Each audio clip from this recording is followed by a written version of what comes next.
want to make sure to mention that for, some people like Councilman Jim might want to get it online. And I think we're starting with fire department. And we're hoping for, let's say, the mayor is hoping for like a 20-minute presentation with time for questions. And I challenge all the council members, see if you come up with a staff stumper that they have to go, let me research that and get back to you. That's the kind of questions we should be kind of going for the budget. Hey, great chief, welcome. So, Mayor and council members, I prepared the presentation for you today talking about the Palmer Fire Rescue budget. Some of this is going to be a repeat of last year, just defining who we are because we are such a different department compared to the other departments in the city. The full screen computer died. Oh, is the presentation not up? Yeah. Can we just have the microphone just a bit? What? The clicker died. Oh, you need the batteries? No, I mean you need new. I'm not sure what you're asking. It's not Can you working. hit this side? I'll try and go back. Yeah, why don't you tell me? Yeah, because it was here. I thought those were new ones. Should comment, the chief's also the one that came up with the extra presentation device so that we didn't have to crane our necks. And I think he's going to let the other departments use it as well. For fee.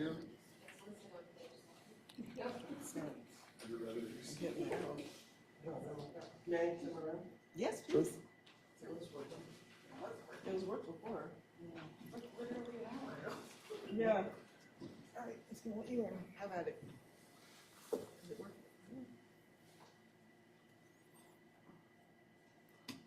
Did it change? Is this why we had the light off, is for the projector?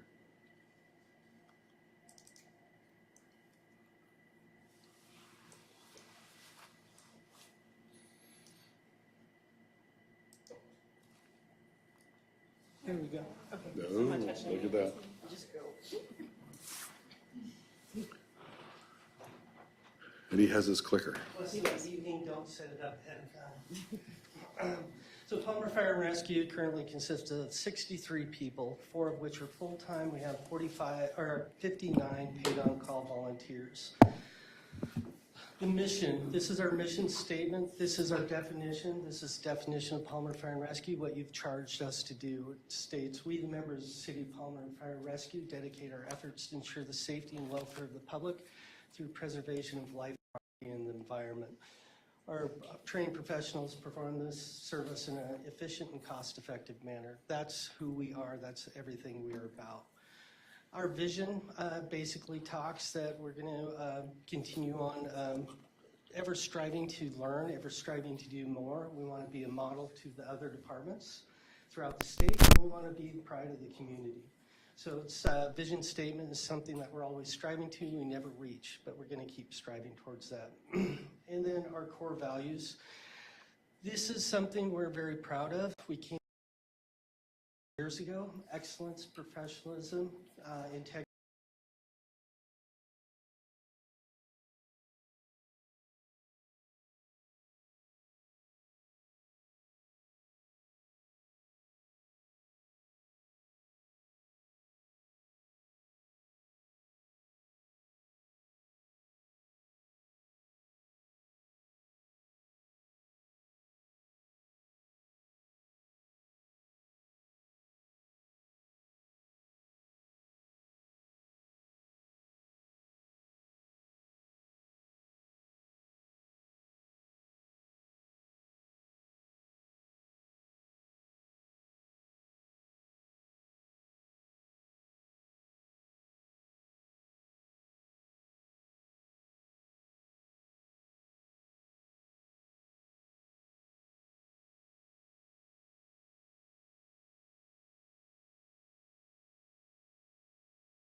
some of our responsibilities.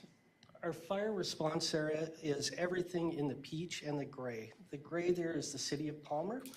The peach color is Greater Palmer Fire Service Area. The surrounding districts, we have Central in the green, Butte in the purple, and Teal with Sutton. We provide mutual and automatic aid whenever there's a significant incident. I would tell you that whenever there's any incident in Sutton, we go. Oftentimes, Sutton, just because the low residency out there, oftentimes we're the only providers out there.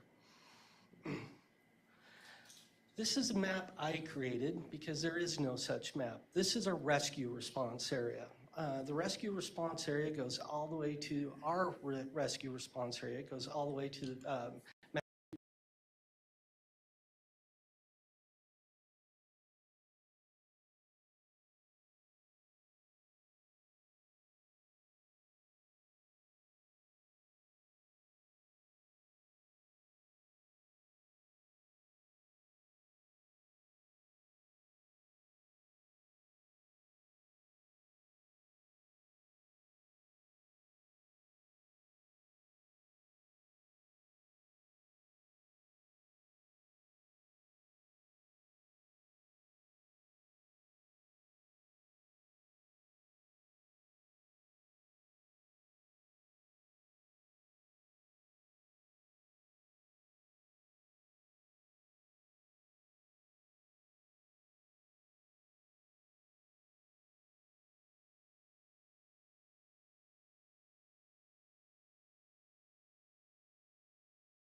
I promise I practiced this.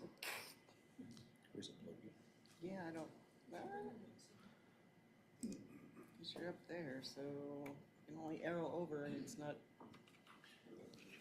Chief, I have a quick question. Yes, sir. Talking about capability. Do we have any water rescue capability at all? We do not. We have limited water rescue capabilities. The borough has the water rescue team.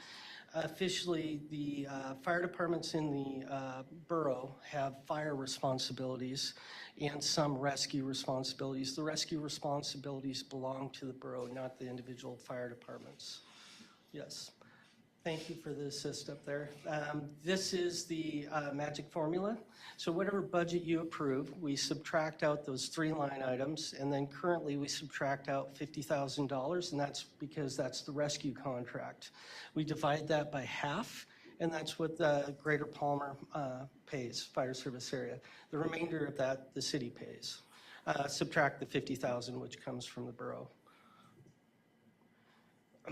This is the current changes. Can I interrupt again? You have 50,000 that's from the borough. Do we equate how many responses we've had outside the city limits? Yes. Does that equate to 50 or more? In my opinion, it equates to more. And we just recently, we have a tentative agreement with the rescue contract, which I'll talk to you about here in a moment. I requested significant more with the assistance with City Manager Moosey on the rescue calls. Every month I report to City Manager Moosey and the borough with our run volume, both the month, previous month and year to date. So if we go over 50,000, are we going to go back to the borough and say, hey, you owe us more than this 50? That's kind of what we did through the contract. The contracts are 5-year contracts, and we went back and showed our run volume, talked about those 6 and 8 hour calls up the Glen Highway, showing that that's a significant toll on our apparatus, our personnel, hours, and training. So these are the changes in the budget. from my 2023 budget to my 2024 budget. The significant change is I'm requesting 3 full-time personnel. And we're going to talk a little bit about that. With 1,030 calls a year, that's getting to be too much for the volunteers. We are never, ever going to go without a volunteer contingent with Palmer Fire and Rescue. We rely upon our volunteers, but with 1,000-ish calls, they're receiving approximately 3 calls a day, which is significant with people that have jobs, they're going to school, and they have families, usually a combination of all of those. With the career contingent, we have to maintain, I would like to maintain that 3 ISO rating and to be able to take care of most of the calls. The volunteers, my plan is, will always be able to respond. We will have seats on the engine for those volunteers. They'll be able to train, but trying to take care of most of the calls. 80% of our calls, I don't need my full workforce, but 15 to 20% I do. So that's the significant changes in my budget. I did remove the rescue equipment component, and I'll walk through that here in a moment, why that is when we talk about the rescue contract. When I put the totals into the magic formula of the existing contract, not the contract that we're going to write, currently that means the city's request is $990,584. That is a $298,000 and $298,352 change.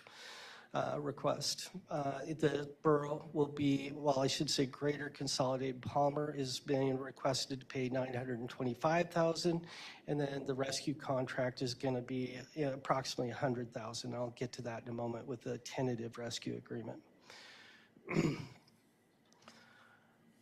So the future, I want to talk a little bit about the future. The future contracts, both of our fire and our rescue contracts are up for renewal July 1. 2024. So we started out with the borough with the rescue contract. The tentative agreement right now, and the borough has accepted it, Department of Emergency Services. The current agreement is they just pay $50,000. That's it. The tentative agreement that we have in place is that they're going to pay $65,000. They'll pay 10% of my wage and benefits. They'll pay 10% of our fuel used throughout the whole department. There'll be 3% increases in years 3, 4, and 5. And the Mat-Su Borough pays for all rescue gear. In the past, you've paid for rescue gear through that line item I showed you before, and you've also paid for that through capital improvements. We are in dire need of some extrication equipment. That's approximately $80,000 to $100,000, which with this tentative agreement, that would be on the borough to purchase, not the city. So without the rescue gear, you're looking at $88,000 in the first year. I would tack on probably another $20,000 immediately, not including the extrication gear that I'm talking about, and snowmobiles and other things, ATVs and such we need to purchase. The fire agreement. Today I had my first meeting negotiating the fire agreement. So my initial request was 65%. Whatever, instead of the 50% going up to 65%. Now we just entered negotiations, so I can't promise anything, although City Manager Musi and myself are striving for a larger percentage to be paid because the majority of the calls are in Greater Palmer, not the City of Palmer. They asked me to remove all the, this afternoon, they asked me to remove all the rescue calls, and I can tell you it's about 56% and 44% if you remove the rescue calls from the percentage, and they also want to remove the aid given calls, which I also report to City Manager Musi and the borough. So just answering. Sorry, just to interrupt. So 56% of the calls are just for the Greater Palmer area, but not inside of Palmer, the actual city limits? Within the city limits, it's approximately 44%. Okay. If you remove all the rescue calls like they've requested and all the aid given calls. Yes, sir. Okay, thank you. Yep. So this is a graph I created yesterday. This is where our calls currently are happening. If you look at everything, rescue calls, fire calls, everything, right now 37% of our call volume is in the city limits, 45% is in Greater Palmer and 18% is in Sutton, Butte, and Central. So my initiatives that I'm working on through my budget is 3 full-time firefighters with the idea to go 6, the idea with in the future. The 3 full-time firefighters would work 5 8-hour shifts in our peak time. My thought right now is 1 to 9 p.m., Tuesday through Saturday. That's our peak call volume times. And that's typically when people are getting off work. That's when most of our fires are. We do not have living quarters for the firefighters, so we can't work them 24-hour shifts. Now, with the addition of the new borough station that they're building on Bailey Hill, there will be living quarters in that station. Uniforms and gear, we need to continue on uniforms and gear. Turnouts are approximately $3,600 a set. And we need to replace some of those, so I'm going to continue on that and getting on my personnel and jackets. Right now, they don't have jackets, so that's one of my goals for the following year. And then high performance training is probably the best training I've ever received in my life. It's from a gentleman that does training for Fortune 500 companies. I've received that training through the fire department, and it talks about how to be a team. He actually coined the term high performance team before CPR did such. So it's very valuable training. I want my personnel, I'd like more people to go through that class as well. So I believe, Mayor, I hit my 20 minutes, but I do have questions. I'll have time for questions. I have a question of the mayor.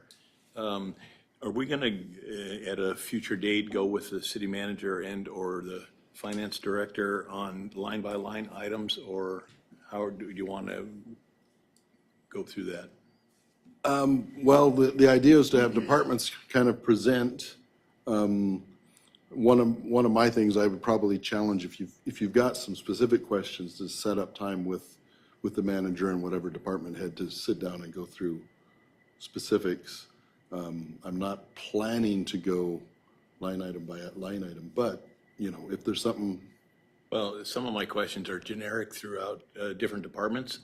For example, on services, and/or contractual services or rental and lease. On a lot of the different departments, I have a question as to what that entails, because some of them are fairly significant figures. Yeah.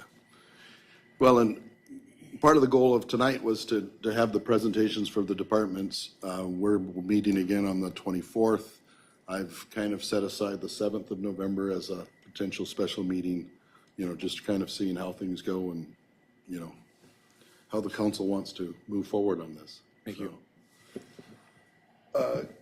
Councilmember Moline. Thank you, Mr. Mayor. Chief, thank you so much. As always, you have a comprehensive presentation, and I love that. It speaks volumes as to how you view your work, and that's important to us. I'm a little concerned about the fact that we have these contracts, obviously high utilizers outside of the city limits.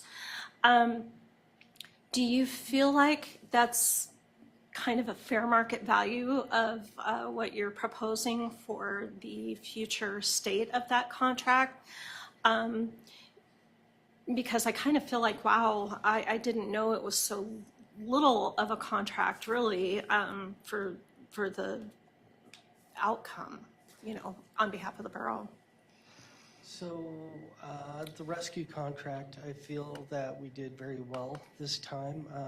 I believe we more than doubled what we had before. When we negotiated the rescue contract and worked on that, and it'll come before you to accept or not.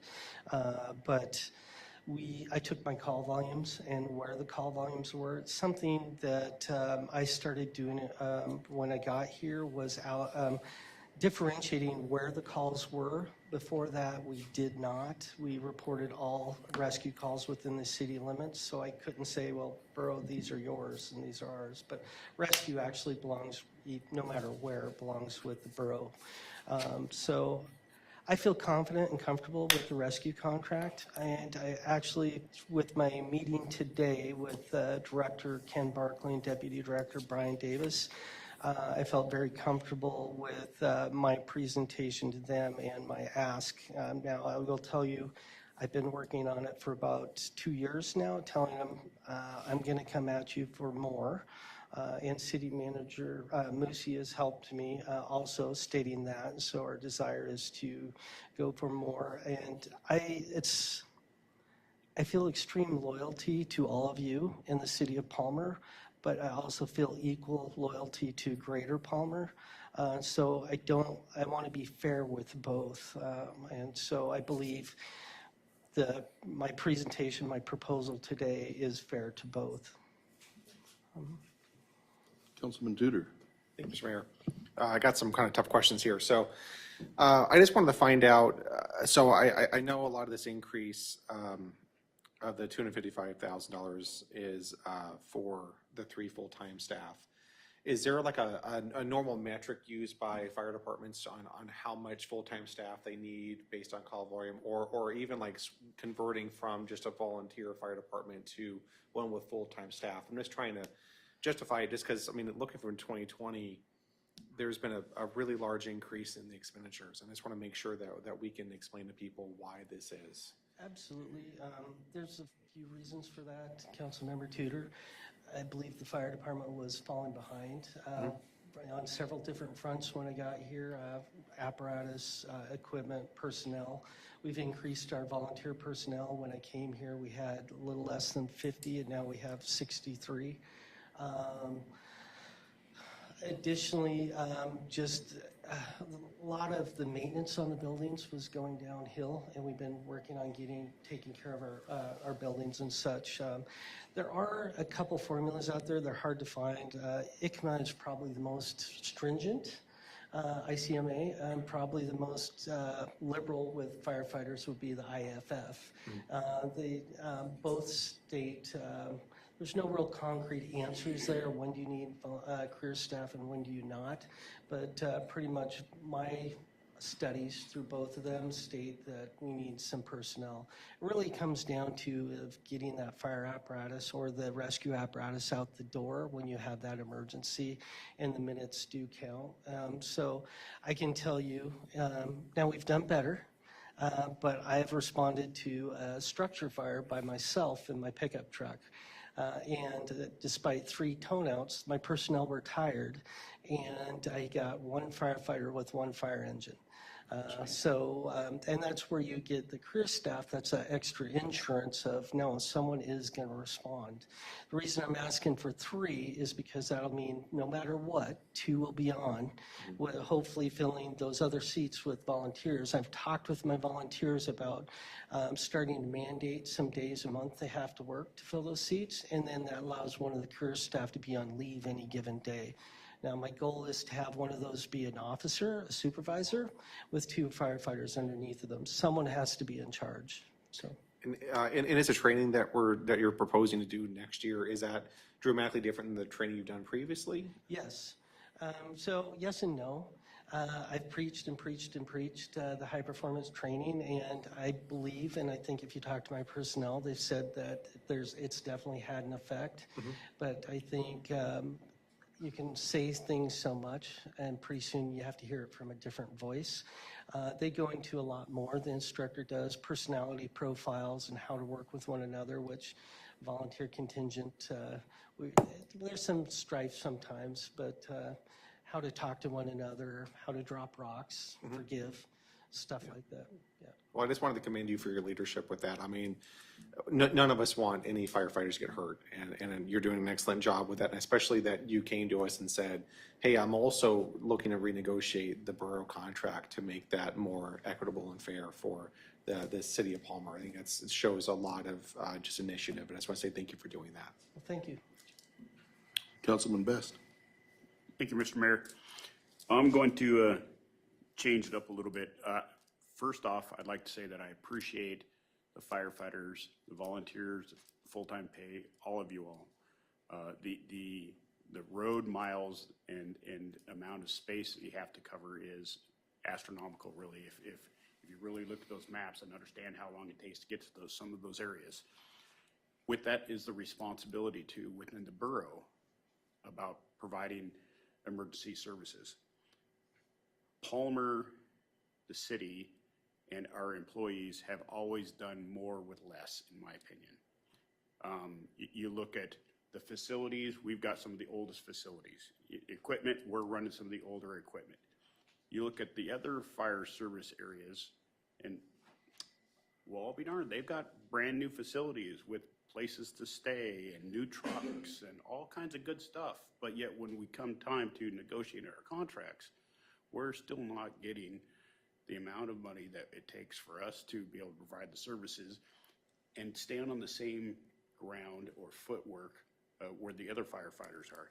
So I'm going to ask a hard question is, do we have a cost-benefit analysis as to whether or not it's something that we need to be participating in? Is this maybe where we finally have that discussion of, do we let the fire department go to the way of the borough and be in with the rest of the emergency services? Because every time they plant a new fire station, it's closer to where we're already servicing. And that seems to be continuing to take bites out of where money that we might be able to work and it be cost effective for us to operate, they continue to take bites out of us.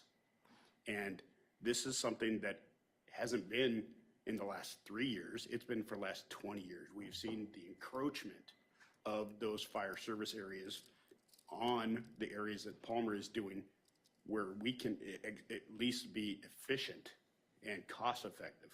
And now they're taking the low hanging fruit from where we can't provide a service and we're having to do the way out in Sutton. And it's just not working right now. I see that we're going to continue to hemorrhage more and more money and not be able to quantify why we exist. So I'm really worried about that. If you'd like me to comment, yeah, so ultimately the decision lies with you. Palmer Fire and Rescue's future lies with all of you, what you choose to do with this or not. As far as I know, there is no cost-benefit analysis at this point. It's something we can work on if you choose to as a group. I fully support that. My goal with Palmer Fire and Rescue is to make sure that the city's getting value and the city is not overpaying for the service that they receive. I can't really, I would prefer not to talk about the other communities as far as the Greater Palmer jurisdiction. In the best of my knowledge through the history, it did shrink quite a while ago and then it increased with Lazy Mountain added. But you are correct, there's 2 fill stations being put on 2 of our borders, one with Central and one with Butte. What that means, don't know. That goes to the board. I will tell you, the Board of Supervisors for Greater Consolidated Palmer Fire Service Area is fully supportive of increasing the percentage and trying to pay for more of the contract, sir.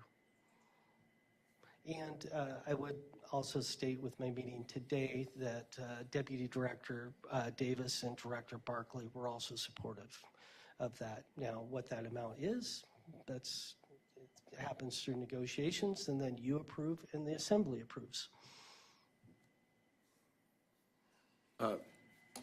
Jim, I mean, Thank you, sir. Councilman Cooper. Thank you, Mayor. I take a little bit different stance. To me, the more borough buildings that fire departments come out, the more efficient that we will become in our own city. So we will not be going outside to Sutton into the Butte and Lazy Mountain and stuff. And, and if my house is on fire, I'd much rather have the ability to you guys get there a lot faster than if you had to worry about going to Sutton. The other question I actually have is, do we have an average time response that we have to our incidents that we have in the city? There's your research question, Mayor. I do not have that, but I can get that for you fairly easily. Yeah, within the city limits. I've been hesitant to do that as our response area wide because those Eureka calls would skew that number greatly. But yes, I can get that for you, sir.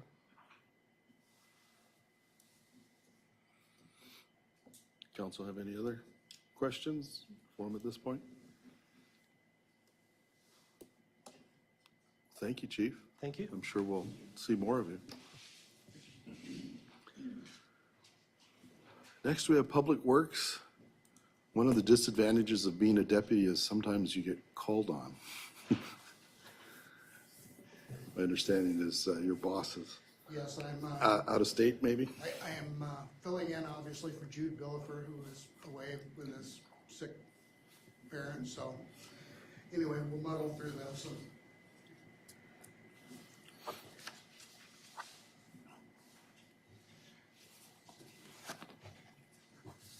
let's start with talking to some of the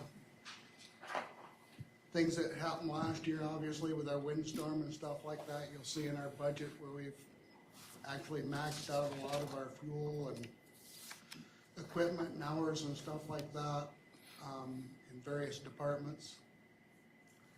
A lot of that was due to a lot of extra time, snow removal, contractual services. We blew that out of the water. We've hauled more snow than we ever had since I've been here. So just to let you know, if you see an anomaly in there and we're asking for a little more money, that's probably why, and I hope we don't have another winter like that. Currently, the going on projects, or ongoing projects, we're substantially complete on the pathway, which is 4,000 feet of pathway down Airport Road in Evergreen.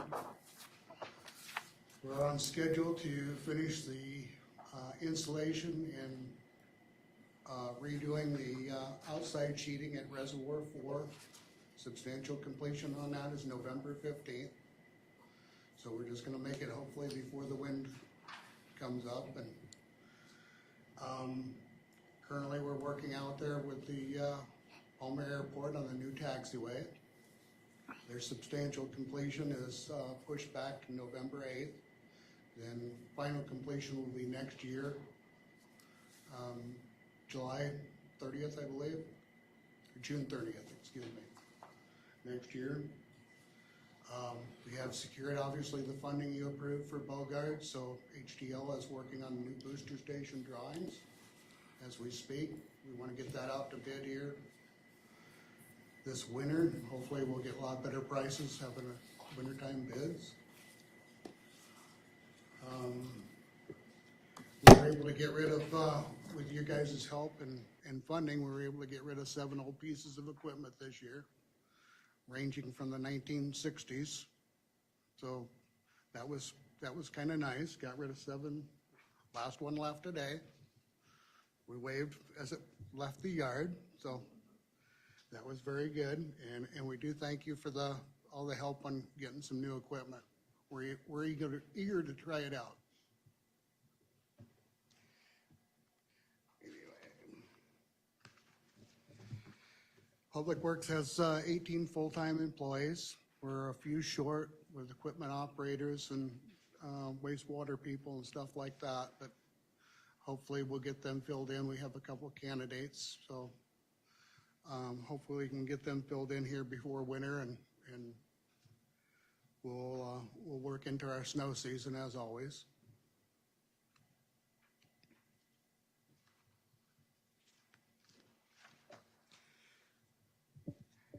Are there any questions here on administration? I can try to fill you in as much as I know.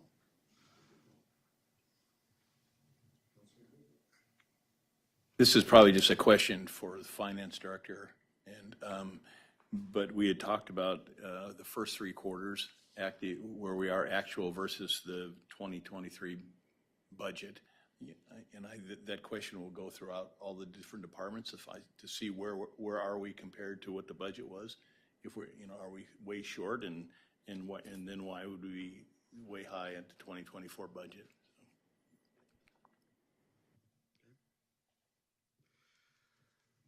Significant increases that I see obviously are insurance for buildings and stuff. We did do a comprehensive look through of our buildings and what equipment is actually inside of them.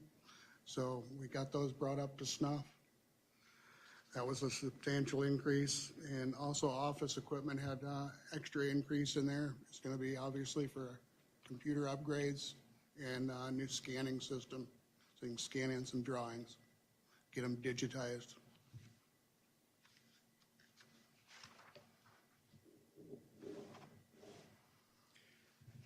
Under the Public Works Road sector, we've got some increases of standby pay.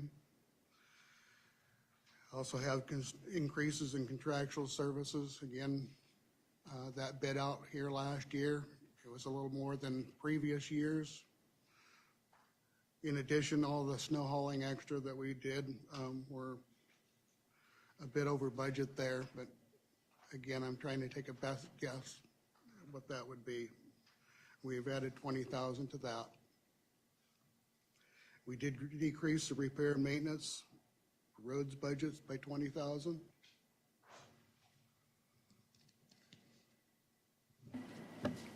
Mr. Mayor, can we go back just one page to the administration? I have a question on the $72,000 for contractual services. What does that entail? That is your parking lot snow haul or snowplow contractor. That is all the snow hauling services, whoever we hire under the contract for X number of trucks. Say we need 10 trucks today or 5 or whatever. That's generally what that pays for. All right, thank you. If I can add something on there. I noticed we have the standby pay as being the 2024 budget, but it's never been there before. I'm assuming that standby is in, you have employees waiting to be called in for. So do we never pay people for that before and it's now being paid for? Or? No, we did not. Oh, okay, got it, okay. It's a little That's- difficult to ask people to stick around if you're not going to pay them, you know.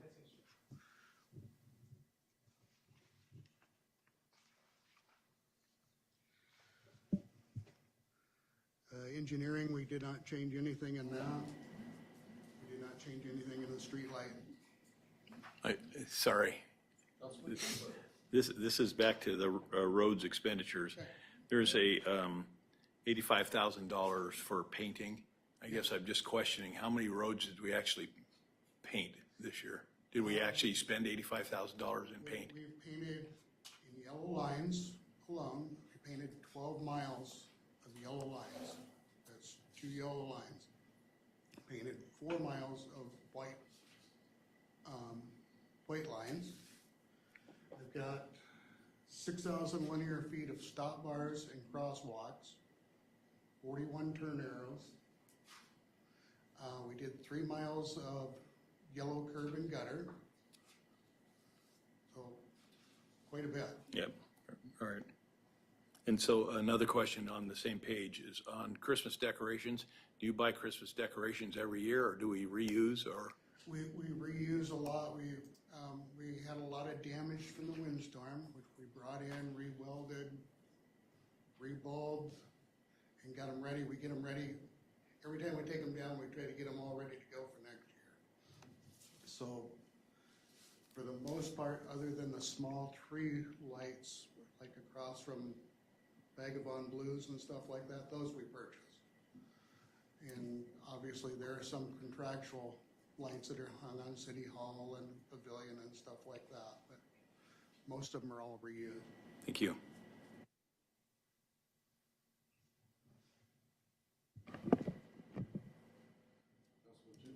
Mr. Mayor, just had a question on the next page on the streetlight maintenance. I was curious, because I know some of the streetlights are being replaced by LEDs. Is there a breakdown on how much that saves us on the annual cost when we replace those? It saved us a tremendous amount. It was like 2/3. Wow. Is there a, are you guys currently looking at, are you already replacing our existing streetlights with LEDs? Or is that something that needs to be a? We've always strived to increase, obviously, the efficiency of them, and there's just one small sector in town left where we need to change them out. And it's very limited. It's right behind us on Lucas area, and there's not many left. But yeah, they've been a godsend. You don't have to work on them. Yeah. 2 years ago, Spinell had did one of their phases. put in LED streetlights. This year, basically, all of them went bad. It was a phone call to the manufacturer. A month later, had branding lights, didn't cost us anything other than putting them up.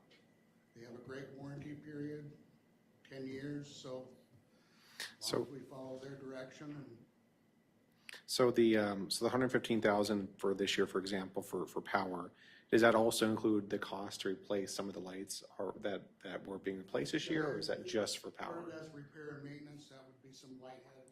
Oh, okay. And they're pretty easy to work on anymore. The LEDs really don't go bad, it's more the drivers. So I guess my question is, I'm just surprised that power expenditure hasn't gone down. It's in saving us.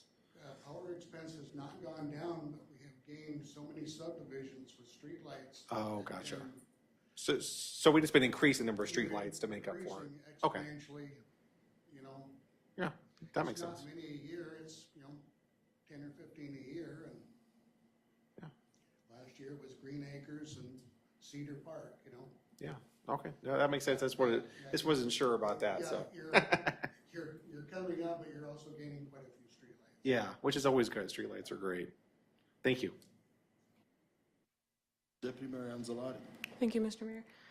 If we're getting into the next page here, I was wondering if you could explain the significant decrease in regular salaries and regular benefits under vehicle maintenance expenditures? I'm sorry, I've had a bad cold. Oh, I'm Can't sorry. quite hear. That's okay. Under vehicle maintenance expenditures, yeah, there's a significant decrease after regular salaries and regular benefits, and I was wondering if you could explain that. That was an unfilled position that we've been carrying for years. And I believe that is probably it's moved to the fire department, I believe. Yeah, Thanks. So you didn't fire a mechanic because you got new equipment? correct. Okay, good. Councilman Cooper. Thank you, Mayor.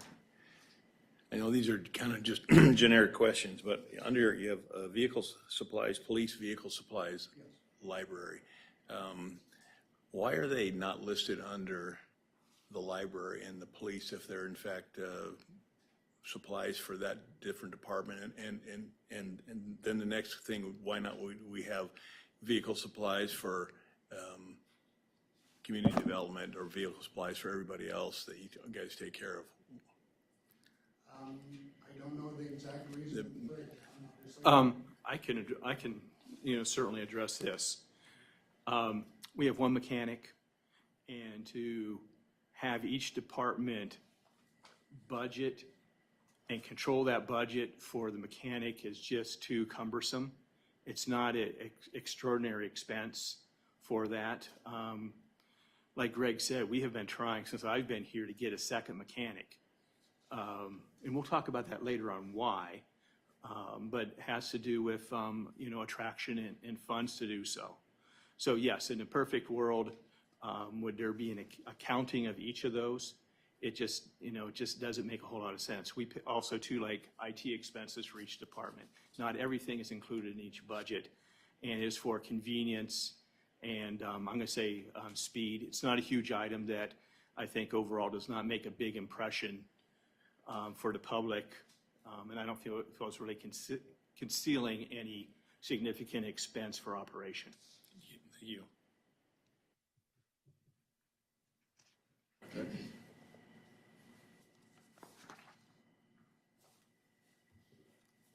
Got to the last page.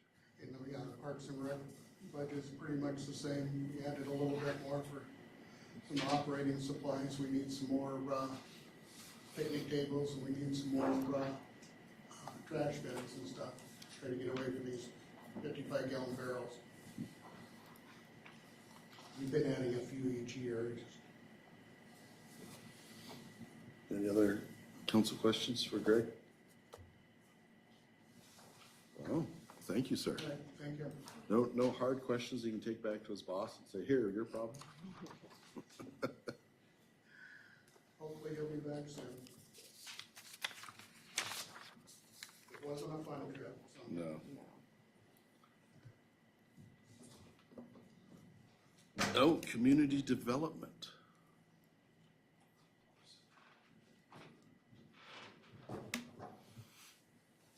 Mr. Hanson. Thank you. So,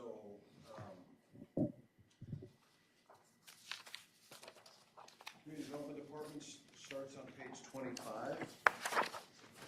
26, page 26 is our mission statement, highlights for 24, some of the things we wish to accomplish. What I would like to do really is focus on some of the increases that have happened within the department.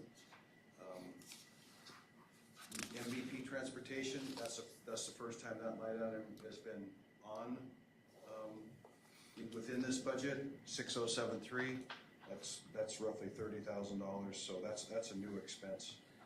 As far as contractual services, the reason why contractual services are going up this year is our longtime building inspector left. We had a building inspector that we got certified, and now he's moved on to a new engineering job, and we've since hired another contractor, another building inspector. But in the meantime, between him getting certified, we utilize contractual services for a lot of the inspections.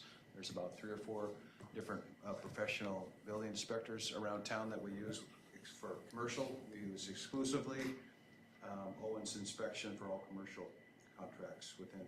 So it has increased to $15,000 this year. Other expenses, I would wish to increase the training budget and travel budget, because I need to not do the same thing we did with the last building inspector. He studied in-house online, and it's a little more of a cumbersome process. We want to send him out to a class where he can spend a week doing, for instance, commercial inspections, and at the end of the week he can become certified. I think that'll be a quicker path towards achieving that certification. So what's MVP transportation? Pardon me? What's the MVP transportation? That's the city's share for the administrative costs. Oh, got it. I was thinking that might be it. For the MPO. Okay. Yeah, for the MPO. Any questions with the Community Development Department itself? Other line items Councilman have Tudor? changed. Excuse me? Councilman Tudor? I'm 1,000 Yeah, slide up. questions today. So I noticed community planning, what's with the decrease with that? I was just curious.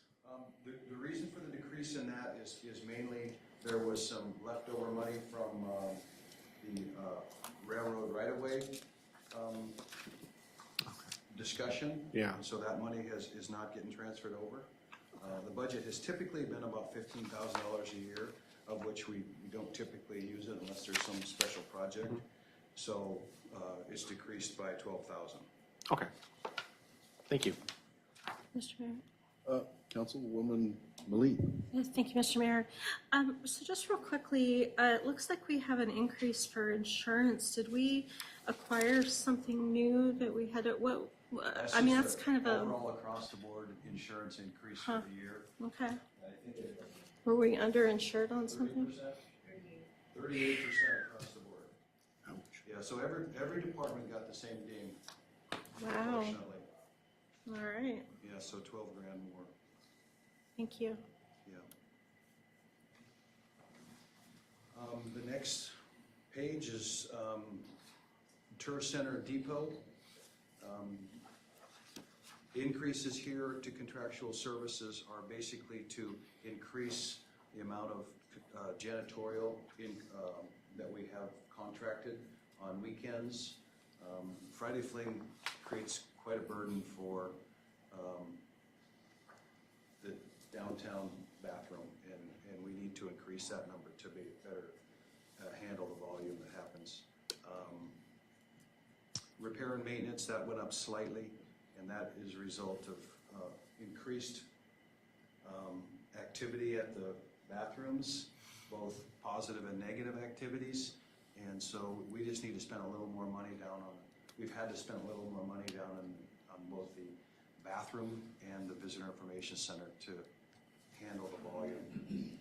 So it's a minor increase, but there's some needed stuff. There needs to be better exterior lighting. It's tremendously dark there, and so that needs to happen. I would like to report that the depot this year is going to be a fund that basically breaks even. Right now we're over $50,000, in revenues for the year for the depot. And so that's a service that we provide that really does not cost the city a dime to do, and it provides a lot of traffic, a lot of activity in and around that depot. So that will not cost the city any money. Any questions on those two? If you remember right, the contractual services for the tourist center includes the garden, the VIC contract, as well as the museum contract. The next item is the library. Page 49 it starts. As you can see with a lot of the community development department, we rely heavily on part-time seasonal employees. We have a total of 13 within the department. The library has 5 part-timers. They do get some benefits as far as vacation, but they get no other benefits. We rely heavily on their employment to get by over there. As far as the budget, this is a little bit new, a little bit different, so I kind of want to walk you through a little bit of it. Obviously, with the collapse, Councilman Tudor, did you have a question? Yes, please. Sorry. Thank you, Brandon. Didn't mean to interrupt you there, but I just had a question. When I was reading through this, the highlight section on this for the library, the only thing I was a little concerned about was offering laptops or iPads to take home. Is there a plan to, I mean, how do we secure those against damage? Because, you know, people are rough on things. Or if they do something illegal on those devices, do we have a plan in place for protection against those things? Oh, just where it says highlights for 2024 on page 50. yes. And it's, you know, allowing people to check out laptops and iPads for home use. The only thing I thought of when I read that, I was like, oh man, I was kind of worried about that being just a constant issue for us with legality and also just mainly it's for damage. Yeah, so what we do is we contract with a company that basically doesn't allow that stuff. You know? Okay. And so they're secure in that respect. I mean, they're not something that people can just take advantage of in those ways that I think we're both thinking about. So yeah, it's a library system that is offered nationwide that basically restricts your activity. Mm-hmm. And so that's what it is. What about like physical damage? If someone borrows it, do we take a deposit down? Is that the idea? So if they bring it back broken, you know? Yeah, there is a slight deposit fee. It's in the fee schedule in the back. Okay. I don't believe that we've had much instances of those. So that's a question that I'll ask Beth. How's Sure. that? Yeah, no, that sounds good. Yeah. What damage we've had. So we purchased those through a grant from the federal government to be able to provide that service. So I will ask Beth what kind of Mr. Mayor, damage we've had. may I kind of add on to Councilman that? Best. I mean, it would just be great to hear just kind of a brief synopsis of the pros and cons from the librarian and the administration that has to deal with that of, are there issues that they're having to deal with that they're often coming back busted up or exposed to, you know, something funky that then they have to get somebody, a tech come in and clean it up or something like that. Just kind of, just a brief. Yes, I can do that. Yeah. So, on to the library budget itself. It's significantly different than it has been in the past. You see rental and lease of 146,076. That's the rental for the year for the current library, the current temporary library, as well as the storage. Though that number is to be covered through insurance. Our insurance allowed us to be able to relocate it during, you know, the downtime. So that number should be reimbursed minus any type of deductible. We did subtract out all the utilities that, you know, that the old library had, and so that's an expense that's gone away. So really the $139,000 increase in the budget really should reflect, you know, in the end, $146,000 reimbursement for insurance.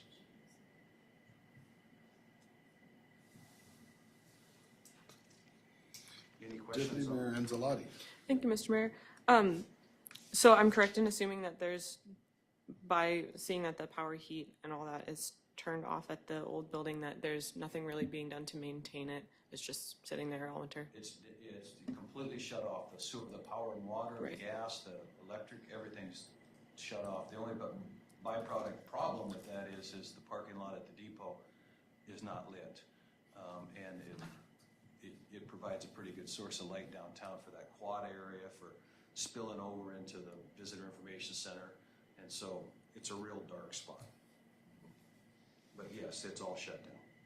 And if you notice that it was secured in the last week, they finished the walls, and now we don't have problems inside. Shouldn't have unknown residents. Yeah. So, any questions on the library? Mr. Mayor, Councilman Cooper, yes. item 6030, Brad, the contractual services. Yep. So contractual services, that goes towards, our contract security monitoring with like Guardian or something like that. It goes for the cost to do the fire alarm system every year. It goes for, it goes to contract with Alaska catalog system. It goes for courier system for moving books around between the different libraries. It goes for computer licensing. And it goes for an OCL fee. I don't know what that acronym means, but Beth told me. It sounds good to me. All right, thank you. Has to do with cataloging. So that's what the contractual services goes towards. Okay, the MTA Event Center. I also would like to report, I think the MTA Event Center is going to make money in '23. It's not going to be a drag. So no matter what this says, I calculated, projected out the revenue for the rest of the year, and I think we're close. So I'm really excited about that. Next year, when we have a full-time Parks and Facility Manager, it might not be that way. But this year, it's going to be a service that we provide at no cost. So the main increases in this is we took over the concession stand contract a couple years ago because it was really difficult to find reliable people to manage it all the time. So our cost of goods has gone up. We do generate fairly significant revenue relative to the old lease. The old lease didn't amount to much, It does require us to staff it. We're not open all the time. We're open for major events. And so, there is a cost benefit to opening it and closing it, and we try to take advantage of those times. A high school tournament, we make, pretty decent money. Paw tournaments, the local youth association, we make pretty good money. So we try to pick and choose. I would like to mention, if I can, back at the beginning, on page 15 are the revenues that are generated by these different activities. So we had budget of 265 for ice rental. It's probably going to be over 304. All of the areas within this, the revenue side of this, have increased from what was budgeted. A rental of the ice arena, we're gonna net over $10,000 this year. Advertising income, we paid the bond off, so we're able to advertise things other than just within that IRS restriction, and so we've got additional revenues there, and all the other categories associated with just usage of the facility are up pretty good. So we're excited about that. One thing that we have to do at the MTA Event Center, and we have to continue to do, is to invest in our mechanical system. It's approaching 20 years old plus. It's getting tired, it's getting warm. We're having the compressors rebuilt this winter again. It's not a huge fee, but it's really important on what it does to the electric bill every year. You let your compressors go and the electric bill goes up. The replacement of the Zamboni will be significant. We'll have fuel costs go away. There will be some electrical costs, however. We've replaced, we've divided the flooring replacement into four sections, and we've completed 3 of the 4 sections. We got 1 more section, so the place will have new flooring throughout at the completion of next year. This coming year, we do need to rebuild our 2 forced air heaters. It'll be about 11 grand. That's a capital request. And, you know, that's for a number of reasons, but the air quality is kind of compromised right now because of their condition. There's no significant increases in this budget other than, you know, some minor things. If you have anybody have any questions on some of the light items, what they mean, what it goes towards, I'm ready and able. Contractual services in this case is our contracts to rebuild compressors, fire suppression, monitoring, those kind of things. And you see historically, you know, we've had a couple years that we've maybe done not so great, but for the most part, we only spend money when we need it. And in the case in 2022, we had a major repair that we had to accomplish. Any other questions? Councilman Tudor. Sorry, thank you. I'm gonna chatty Cathy today.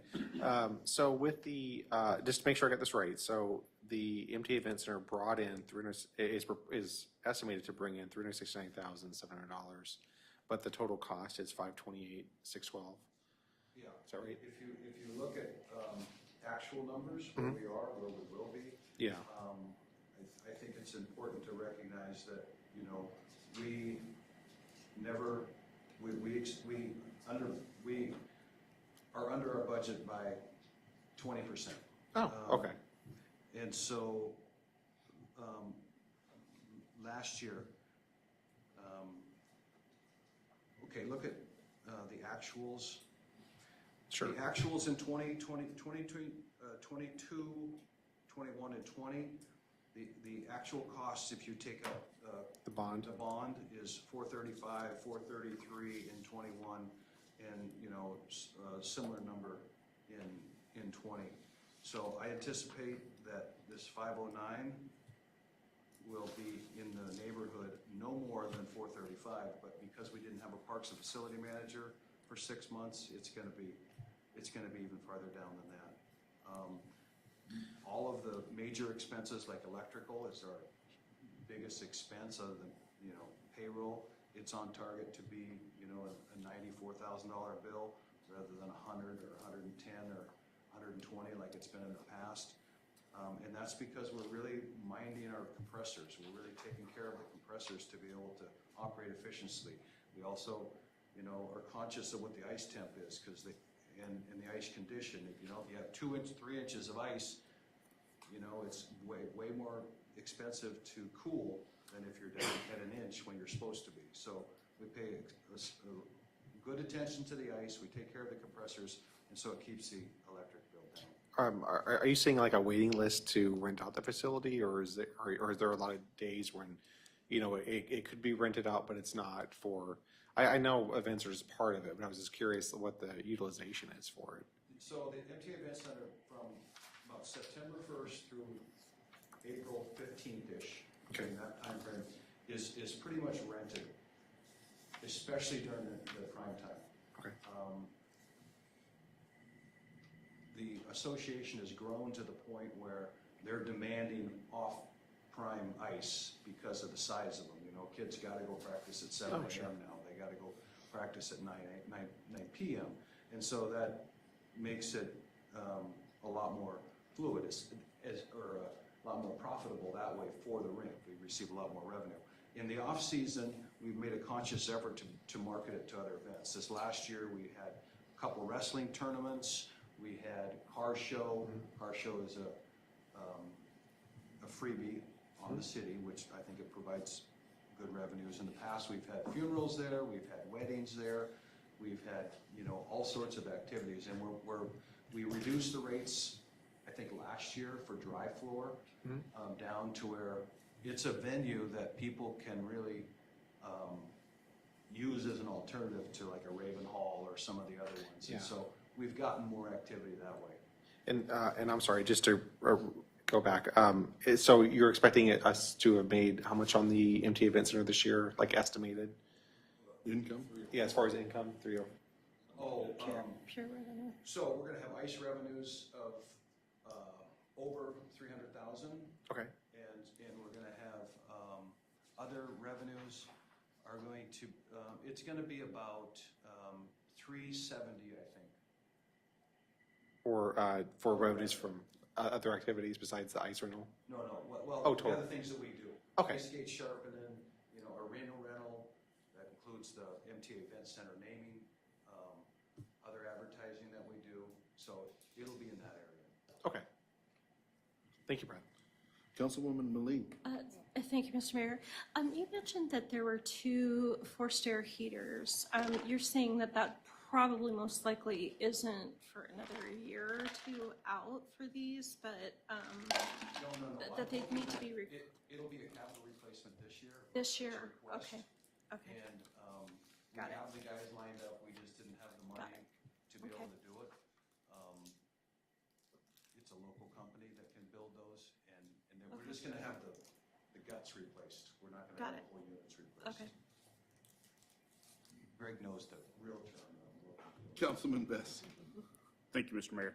And Brad, if you wouldn't mind, so the listening public and the rest of us here on council, when you say during season prime time hours, what does that really mean? So prime time at the ice rink starts at 5 p.m. and ends at 10 p.m. on weekdays. Everything is prime on the weekend. All ice is prime.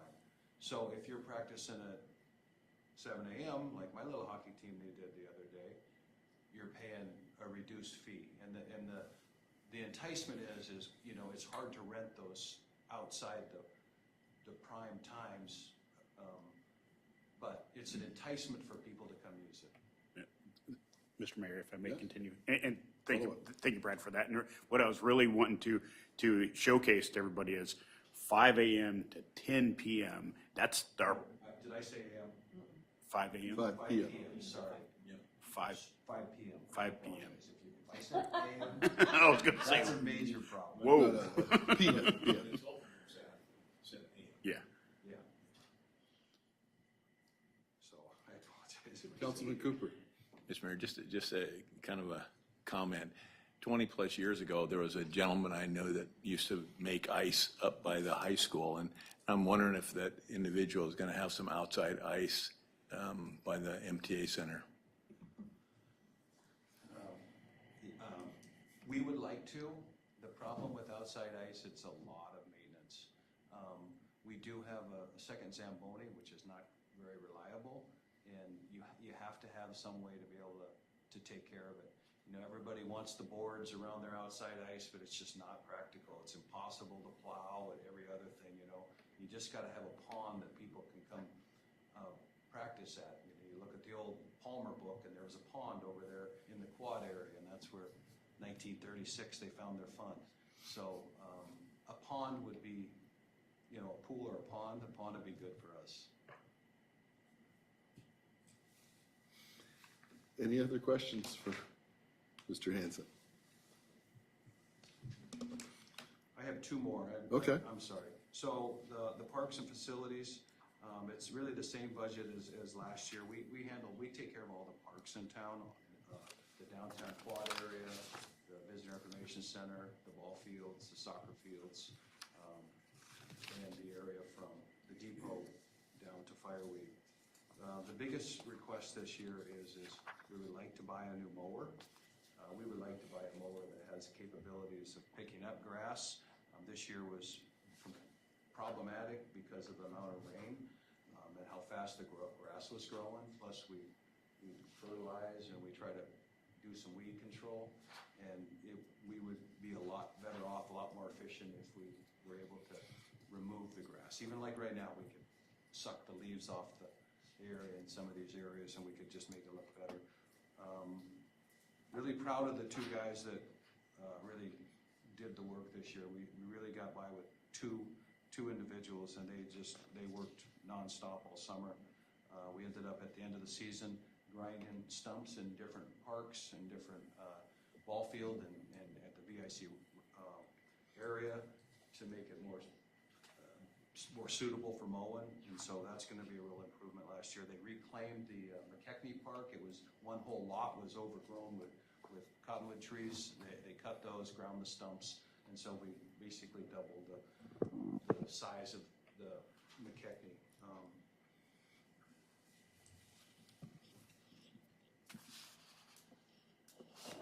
Mr. Mayor, I just want to. Councilman Tudor.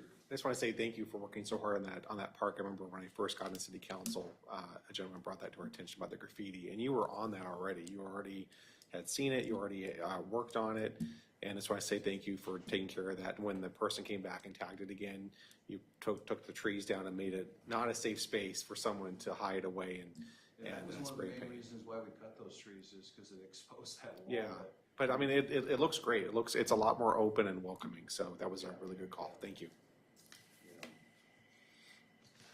Okay, the last one is the golf course. Golf course, in spite of the rain, is gonna have another banner year. We've had 5 back-to-back banner years out the golf course. Revenues are up over projected or budget. I looked at numbers today. They're about, I'll try to do my math really good, real quick, $35,000, $50,000, $60,000 on green fees sold over what's budgeted here. Driving cart, the golf cart rentals are up by 23,000. And so the golf course, in spite of the rain, has had a great year. One benefit of the rain is the course looks fantastic. The greens are immaculate, so we've done well. One request here this year is if you see transfers from other funds, that is really, it's just taking what you've already allocated for golf carts, which never, the people that we're gonna purchase them from never came in, and rolling it into next year. And so that's really the transfers from other funds. That's what that cost is. Oh, Councilman Cooper. Thank you, Mayor. So, merchandise sales, do we not, is that a separate contract or is? Yes, so that we redid, that contract was redone in 2018 and 19.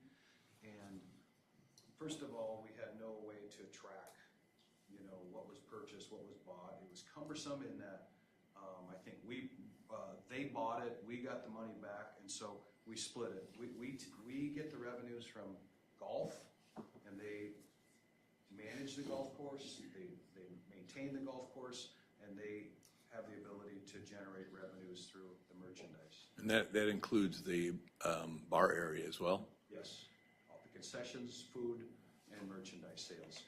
The items listed here on this is what we derive our revenues from. Hopefully golf cart rentals go up significantly next year if Moose Run follows through and gets us our carts. So, yeah, that was changed. It was really cumbersome to administrate. We still do monitor what those numbers are, in case the makeup of this thing ever change. We can value what that is, what that revenue source is as far as a net present value for that activity. So we still maintain it, but there it is. And when we did that change, didn't the amount that we were Yeah, paying out the went amount down went some? from like 637 to 417. Yeah, so okay. Yeah. If I may. Councilman Best, yes? Thank you, Mr. Mayor. It just kind of historically, that allowed, some of the other issues is tracking of all the merchandise end of year, having to account for it all.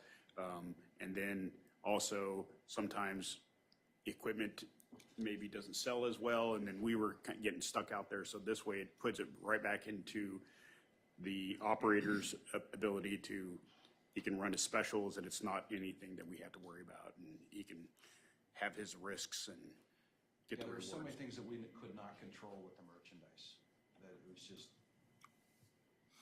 better to reduce the overall cost of the contract and let that be on them. Nobody likes doing inventory besides. And if I Councilman may, Best. and I'd also like the director's opinion on how has this contract worked out for us? Do we think that it's really kind of in the hot spot of where we need to be and it just continue to let it plug along? Do you think that we're gonna need to look at the next couple of years adjusting it a little bit? Or what's your thoughts on how it is being managed? So I think the contract is working well, okay? First of all, we have, you know, a super committed individual that's looking out for the best of the city. And I hope we set up time for him to speak during the budget time, because, you know, but, you know, that golf course is job one for him. As far as financially, when we changed over, you know, we're in a way better position financially with that golf course than we were before. You know, the 637 that we paid out and you know, we were still paying on the bond a little bit during that period of time, but for the most part, you know, it was always transferring to funds, not reinvesting in equipment. You know, one of the goals this year is to reinvest in, we need a new greens mower, we need those golf carts, and you know, those monies are more and more coming out of the revenues that are generated from that course.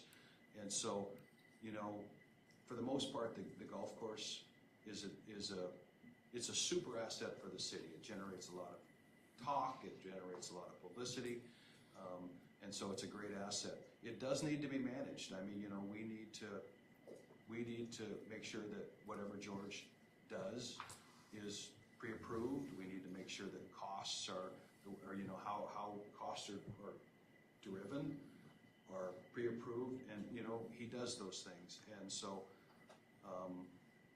we've had situations that we weren't quite sure how it was really working out, and I believe that George does a good job for the city. What term do we have with, how much more does he have on the current contract? I think it's either maybe 2 or 3. Okay, Councilman Cooper. Yeah, thank you, Mr. Mayor. This is just a general comment for everybody. 20 years ago or so, I'd let people know that Palmer Golf Course was rated in the top 10 in the nation in Golf Digest. And I'm sure that's probably continued that way, and I want to thank you for all that. Yeah, he just got an award that he told us about through one of the golf magazines as one of the top courses. Yeah. And I encourage you to go out and look at the course. I mean, it really is in A1 shape. I mean, this year it's pretty hard to screw up a lawn, but it looks really good. Cool. Councilman Best. Thank you, Mr. Mayor. And I would just like to kind of bring this back to the point that this, the way that we have restructured the contracts, we have a mutually beneficial contract that is not, we're not overbearing and got our fingers in it and trying to micromanage. This is allowing a contractor to do the work that they need to do, everybody staying in their lanes, and this is how the public and private contract situations should really work out. And I just can't say enough about the administration, with them working with our contractor on this one, our contractor, his commitment to our community, and it's been a very symbiotic relationship. I appreciate it. Anything more? Mr. Hanson? Thanks. And I'll get back on the pros and cons. Okay, sounds good. Shane, I should say, what is it? Lieutenant? Captain? Huh? Commander, excuse me. Okay. For the police department. So thank you for having me. Chief Schultz is out of the state right now on scheduled leave, so he asked me to fill in for him. Please bear with me, and I will be happy to answer any questions to the best of my ability. Question is, Chad, do we need to? How do we get it over there? I don't know how. It's, Projector's on, we just slide it over there. oh, it timed out? So Chief Schultz was kind I'll enough try sliding to over. prepare a slideshow for me to present to Chief Nyfo folks. that first? You can't tell where the mouse is. Almost there, there you go. Yeah, there we go. We need to come back over to the screen Oh, and move over. and grab that one over there. Get it at least halfway over, yeah. And then, We need to see. and then, I think we had a slideshow Andy last There we year, go. so he prepared one for this year. he does right next to him. Mine is Yeah, right the there. clicker over there, okay. See if it works. Let's try it.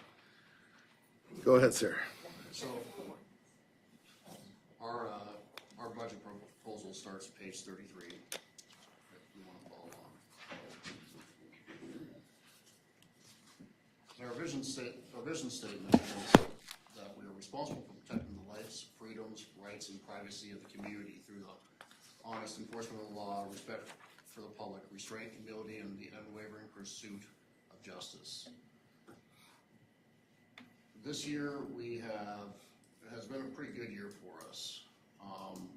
We've added a couple positions. We received an extra police officer position, which we filled near the beginning of the year. We also gained a SRO position towards the end of this year, just fairly recently. The officer we hired at the beginning of the year became our SRO, so now we have a vacant position for that officer position as well. But we are in the process of running the hiring, and we expect to do oral boards and final testing at the beginning of November. As many of you know, we've added a bicycle program for our downtown area and for our schools. This has proven to be very effective in many ways. It gives us more opportunities to get into areas and patrol that we can't do in a patrol vehicle, but it's also a great chance to get out and interact with the community, especially the downtown area during the summer. We have 4 new vehicles. 2 are currently on the road. 2 are still awaiting equipping and decals. We rebranded the vehicles this year to a black and white kind of a retro scheme. The reason for that is to kind of change things up a little bit, and these vehicles are also more noticeable to make them more effective in reducing the number of traffic violations on the road. Pure and simple, people tend to slow down and stop for stop signs when they see a cop car. And we have applied for a couple grants. One was the CASA grant that allowed us to hire a coordinator for the Drug Endangered Children program that's in the Valley now. That coordinator works out of the Palmer Police Department, and she's hit the ground running and she's doing really good work.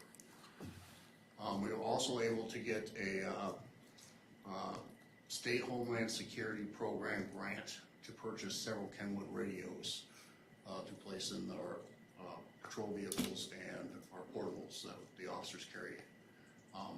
This is going to upgrade our abilities, and by going to Kenwood from Motorola, we were able to obtain more radios for the same cost that Motorola was offering. So some of the things that happened in Palmer this year with the police department, one of the biggest issues that was brought to us was the vagrant population in town, some of the issues surrounding them and how it's affecting our community. Based on the complaints that were brought to the city council, the city hall, and to the police department, we partnered with several community members to come up with solutions and how to handle some of these problems. Some have been more effective than others, and it is an ongoing process. Something else the police department's doing to address this is we are currently involved in several task force that involve the Mat-Su community, mental health, other law enforcement agencies have gotten together, and we're trying to work on addressing the long-term problems that affect these people to hopefully get them off the street and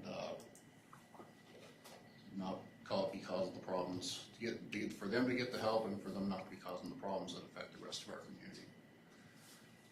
Inside our building, as I'm sure many of you have been made aware, our space is very limited and it's becoming more so. We've increased slightly in personnel, but not in space. So to accommodate that, we have repurposed some space within the department, which has given us more office space, which allows more desks to accommodate that new personnel that we're adding. So our plan for next year is, there's a lot of training we need to send some people to. Bottom line is, we may be a small department, but our goal is to provide the best service to our community as possible, and that means that our people need to be properly equipped and properly trained. So one of the courses that we plan on sending to an individual to is EVOC instructor. EVOC stands for Emergency Vehicle Operation course. This is something that's taught in an academy, but as officers progress in their career and they have 10, 15, 20 years on, and the last time they went through a course like this was at the academy. Driving emergency vehicles is just like anything else. It changes with time, so it's important that we have ongoing training and in-services regarding this. And the reality is, outside of the two big agencies in the state, there are no EVOC instructors, and getting an officer or two into one of their programs is near impossible. So the goal is to have an officer attend an EVOC instructor course so they can come back and teach not only to our department, but surrounding departments as necessary. Another course we need to send an officer to is a Data Master Supervisor course. What the Data Master is that's the instrument that we use in DUI investigations to measure an individual's breath alcohol level. Without that, we can't make cases for DUI, so that's an important thing to have, and we have to be recertified every couple years. So we need a supervisor on hand who can do those recertifications. We're also looking for a standardized field sobriety test instructor. Those are the tests, roadside tests that we do for DUI investigations. Again, most officers receive this training in academy and that's it. And this is something that they're always changing rules and coming out with new techniques. So it is something that we just recently lost our instructor, so we need to replace that so they can maintain that training. Polygraph examiner school. Right now we are the only agency, I think within the state, who has a polygraph examiner who does criminal and pre-employment. And that actually happens to be me. And I have been approached by several agencies around the state, Bethel, Seward, Wasilla, just to name a few.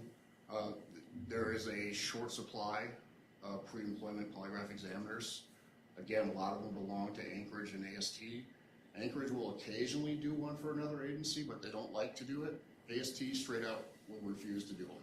So this is I think this is an important thing for the city to maintain. And the reason I say maintain is because I will hit retirement age next year, and I may not be here. So we want to get ahead of that. We don't want to have that lapse. So the idea is to maintain that examiner because while right now the state does not require a truth verification test, frankly, it's just good policy. We want the best possible people on our police department in our community, and this is just another way of weeding out the bad apples. So this is an important thing to have. Our goal is to send an officer to this school. It is a fairly lengthy school. It's about a 10-week school.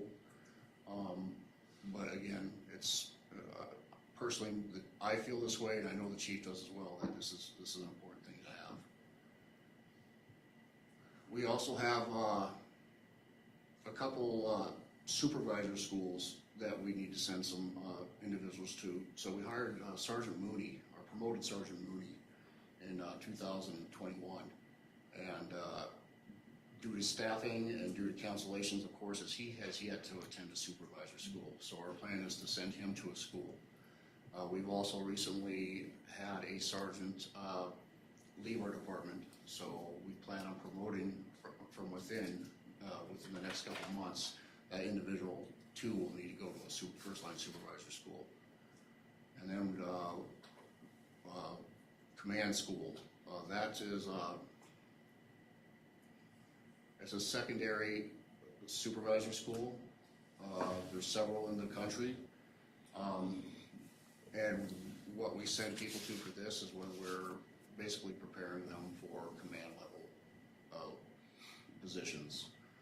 Our goal at the police department has always been to try to get all our sergeants and above to one of these.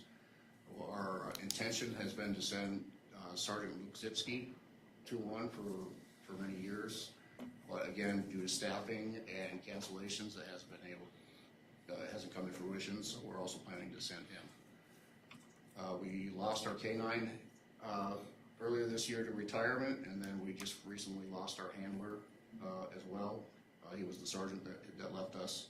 So we also will need to send an officer to a K-9 school so we can resume our K-9 program. There's a couple, the last two are dispatch.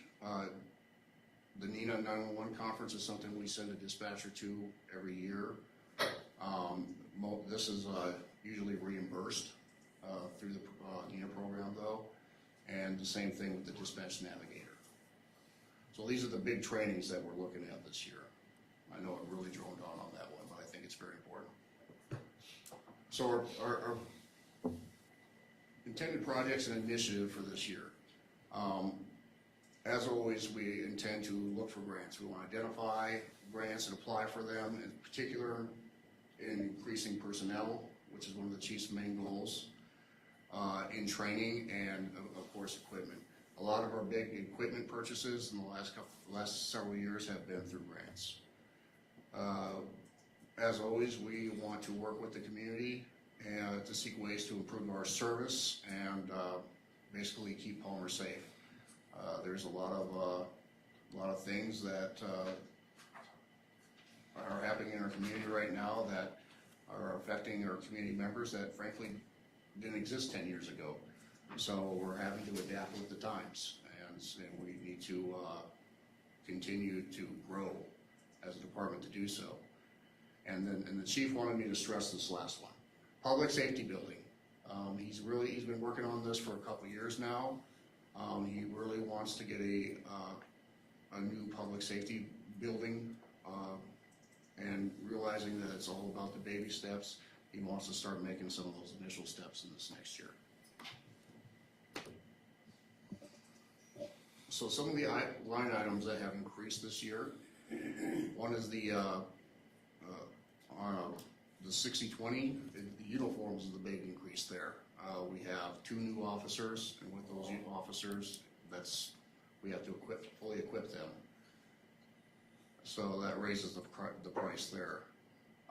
Travel and training, as I went on, there's a lot of training that we'd like to do in this next year, and that's going to increase the travel and the training budgets. Small tools and equipment, this is the things like the equipment the officers carry on their belts, the handcuffs, the OC, stuff like that, tasers, stop sticks.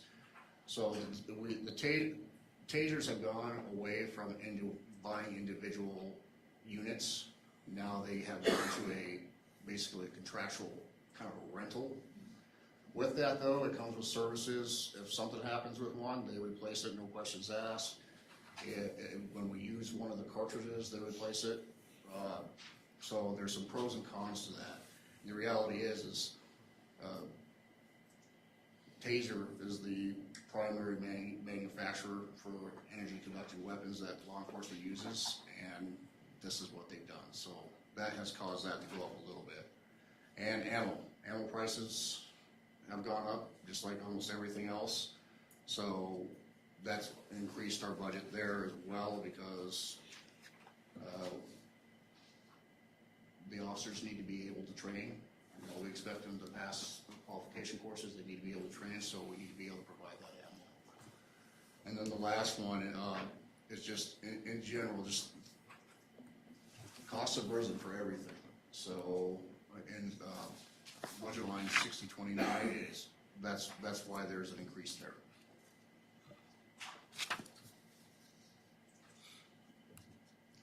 Something that's been added to the 2024 budget, office equipment, a lot of the programs we use, cost quite a bit. So the Barracuda software, GTAC, which is our computers, our cameras, our body cameras, all that stuff is GTAC. That's a service fee, and we're also purchasing more because as we add to our department, we need to add that equipment, especially the laptops and the body cameras. You know, we're ahead of a lot of the other agencies in the state with body cameras. We think they're very important, and we want to maintain those. And then the desktop UPSs are some of the really big expensive ones. You know, they're only good for so long. They go out, and they need to be replaced. Dispatch this year, subscriptions and dues were added as a line item.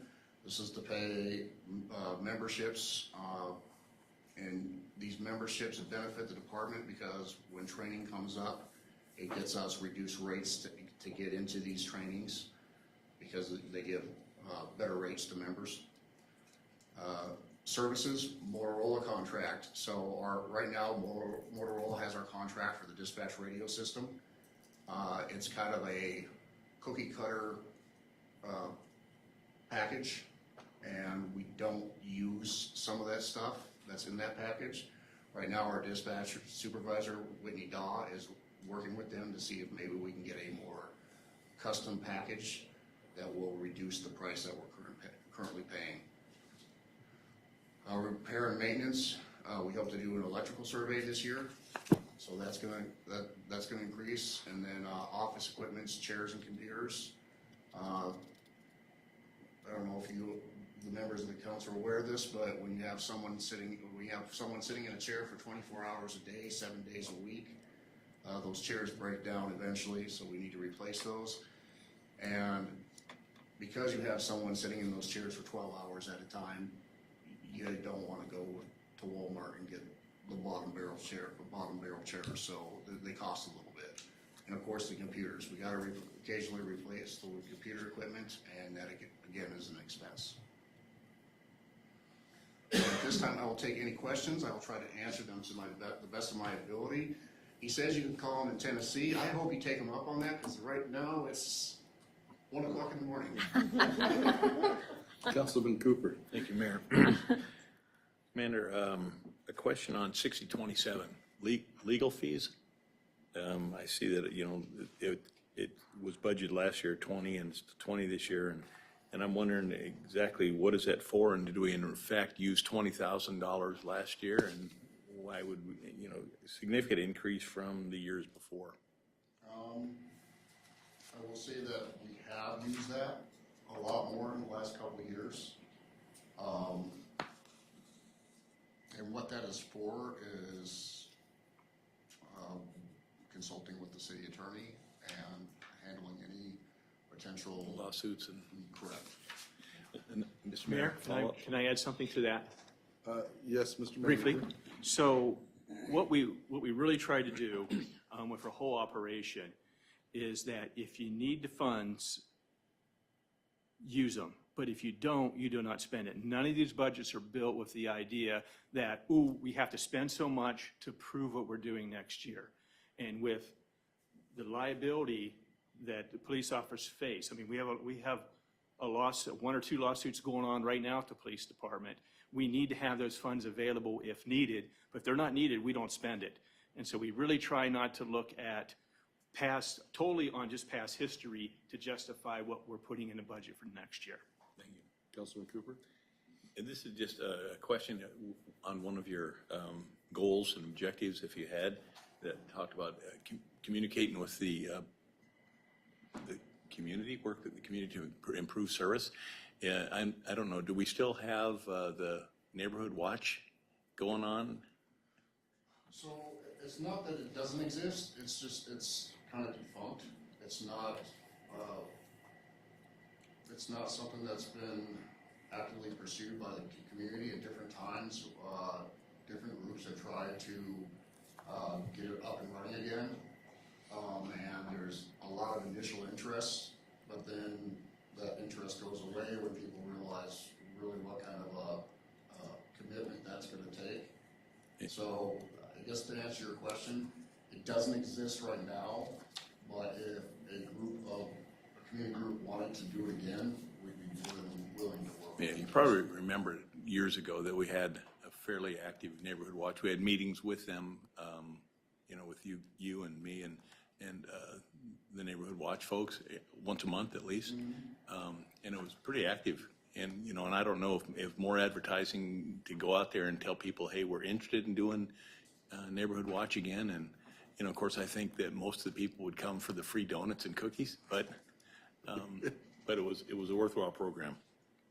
Thank you. Councilwoman Meline. Thank you, Mr. Mayor. Commander LaCroix, thank you so much. I can hear the pride in your voice for the work that you do and for the department that you work for. And we certainly do appreciate you and value you. Question on the SRO is, so you had mentioned that the budget was more for the uniforms, so none of the split or shared budget for that with the school district is for any of that. It's mostly just for the training. I just want to understand the split. So I don't want to speak on your. Maybe, perhaps, okay. So what we did with this contract is different than the Palmer schools, is we took all the costs, including a vehicle, equipment, Got it. training, overhead, Gina, making sure her staff gets paid on time, and charge them 0.75% of that cost. Got it. So yes, it will show up in revenue, but not on expense. So you'll see the full expense covered by 75% into revenue. Okay, great, thank you. Follow-up, Mr. Mayor? Yes, go Okay. ahead, Councilwoman. Great, thank you. Next question is on the on the technology as far as the body cams as well as the radios. I know that you all had been pretty effective at receiving grants or for applying and receiving grants for any of that. Anything available this year that would that could help contribute to that? I don't know the answer to that. Okay. No worries. I don't want to put you on the spot, but just thought I'd ask that. Okay, thank you. More questions? Gotta ask. Councilman Tudor. Thanks, Mayor. I have a couple questions, that's all right. So with the training budget and travel budget, I'm assuming that most of the training travel is probably out of state, I'm assuming? Okay. And with the, I was just trying to kind of compare the previous years, because obviously the, budget's going up quite a bit each year. How many officers do we have in 2021, just so I can kind of compare them in my head with what we have now? Is there like a rough estimation or something? We had 16 officers. 16 officers. 16 officers. And my other question is just actually kind of regarding, I noticed something interesting. So this last year, I was over at a restaurant, and there was one of the persons of interest that is kind of a frequent flyer was causing trouble, and so I had to call you guys. You guys came out there right away. Definitely was amazing. But one thing I noticed was, MATCOM picked up the phone when I called 911, and I was just kind of curious about that. So it goes to MATCOM, and then it goes into dispatch into the local police dispatch. Is that right? Yeah, so right now, MATCOM is 911 Sure. center for the Massey Valley. So any 911 call you make goes to them directly all the time. Okay. At that time, they decide where to transfer that call. Do they hold on to it because it's fire, EMS, or Wasilla Police, or state troopers, or or do they transfer it to us because it involves a police call within the city limits? So just so I understand about the MATCOM thing a little bit better, so so basically, MATCOM doesn't do any kind of police dispatch in-house for Wasilla or anybody else or any of the other communities. They just basically the operators that then give it to the various dispatch offices of the different police departments. No, they are the dispatch center for the Wasilla Police Department and the Alaska State Troopers. Okay. I'm assuming there's probably a big benefit for you to have dispatch in-house here in Palmer. I just was trying to figure out like why, like what's the advantage as far as having it in-house versus with MATCOM? I'm just looking at just pure cost, just trying to see. I just thought it was interesting as far as that relationship goes. I can speak personally, Sure, yeah. professionally, from a managerial standpoint. I don't have a lot to do with dispatch. Sure. So that might be a question better suited for Chief Shelton. Okay. But personally and professionally, the quality of service. Not only to the employees working, but to the community at large. I would put our dispatchers and our dispatch center up against MATCOM any day, and I will tell you this, we will always come ahead. Okay, that's really good to know. So basically, it's definitely, I imagine it's probably a safety thing as well, when you can have a better relationship with the dispatcher and you're able to get more information as far as, when you're going out to a scene, as far as what's going on and everything. You're correct. There's Okay. that. Our dispatchers are familiar with this area. Yeah. So as people are giving landmarks, they're able to figure out where they're talking about because the officers there more quickly. There's less dispatch mishaps Okay. with our own dispatch center. Well, that makes sense. Thank you. Councilman Best. Thank you, Mr. Mayor. Back to the, what was it, not SROs, the Neighborhood Watch. Okay, back to that portion of it. So there are several communities within Palmer neighborhoods that have put up the signs over the years. The last situation we had was about 5 years ago. We had it set up in the Brittany Estates area, and so really those kind of neighborhood watches have morphed because we've all been part of some sort of neighborhood Facebook posting and groups that are out there, and it's about people being conscious and kind of throwing it up there and having a better communication with the police department and trying to educate folks on if you see something, say something and all that kind of stuff. We also have an airport watch program that we spun off 3 years ago that is also out at the airport as well.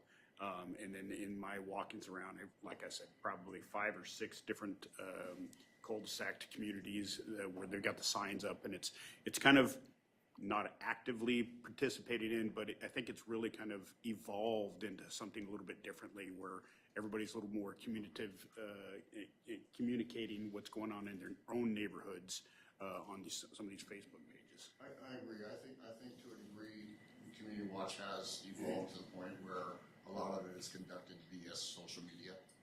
A lot of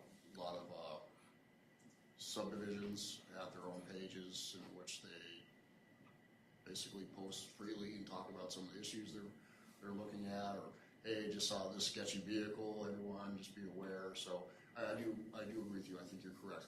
It's evolved to some point to where most of it's social media. So, Mr. Mayor. Councilwoman Meline. Thank you. So just a quick comment, maybe a quick follow-up on that. I think that it goes beyond just the neighborhoods as well. In our experience has been the local businesses as well have kind of banded together and have a communication process with each other in order to root out or maybe just be on alert for some of the vagrant type situations, which I think that you had touched upon. And I know that they're very thankful for a lot of the work that has gone into making that a better situation for them downtown. So just wanted to state that. I'd say probably one of the biggest challenges still. Last week, I had someone texting me to my phone pictures of concerned individuals, and my first question was, have you contacted the police? They are our experts in what is legal and not.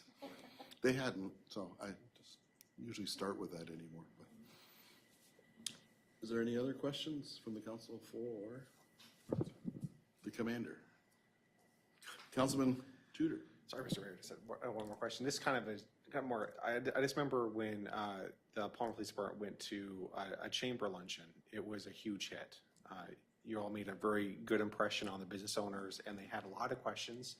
So I just kind of, I would hope to see, if possible, to have some more of those visits. I'm sure that the business community would really appreciate that, because a lot of it, as Councilwoman Molina said, they all appreciate you. We all appreciate what the police department does, and having that face-to-face communication with some of the business around town can really do a lot, just to kind of help them to just be able to show their appreciation, and also understand how to deal with some of the issues they might be dealing with. We would love that opportunity. Very good. Thank you very much. Thank you very much. Are we gonna, did we already talk about like animal control in the state trooper building, or is that gonna be somebody else? No, that's me. Okay. I just had a quick question about, we have monies from that we pay out for our building. What kind of reimbursement do we get from the state? Minuscule. Is that something you could research and get back to us in? We will get you the numbers. Yes, or look at a budget.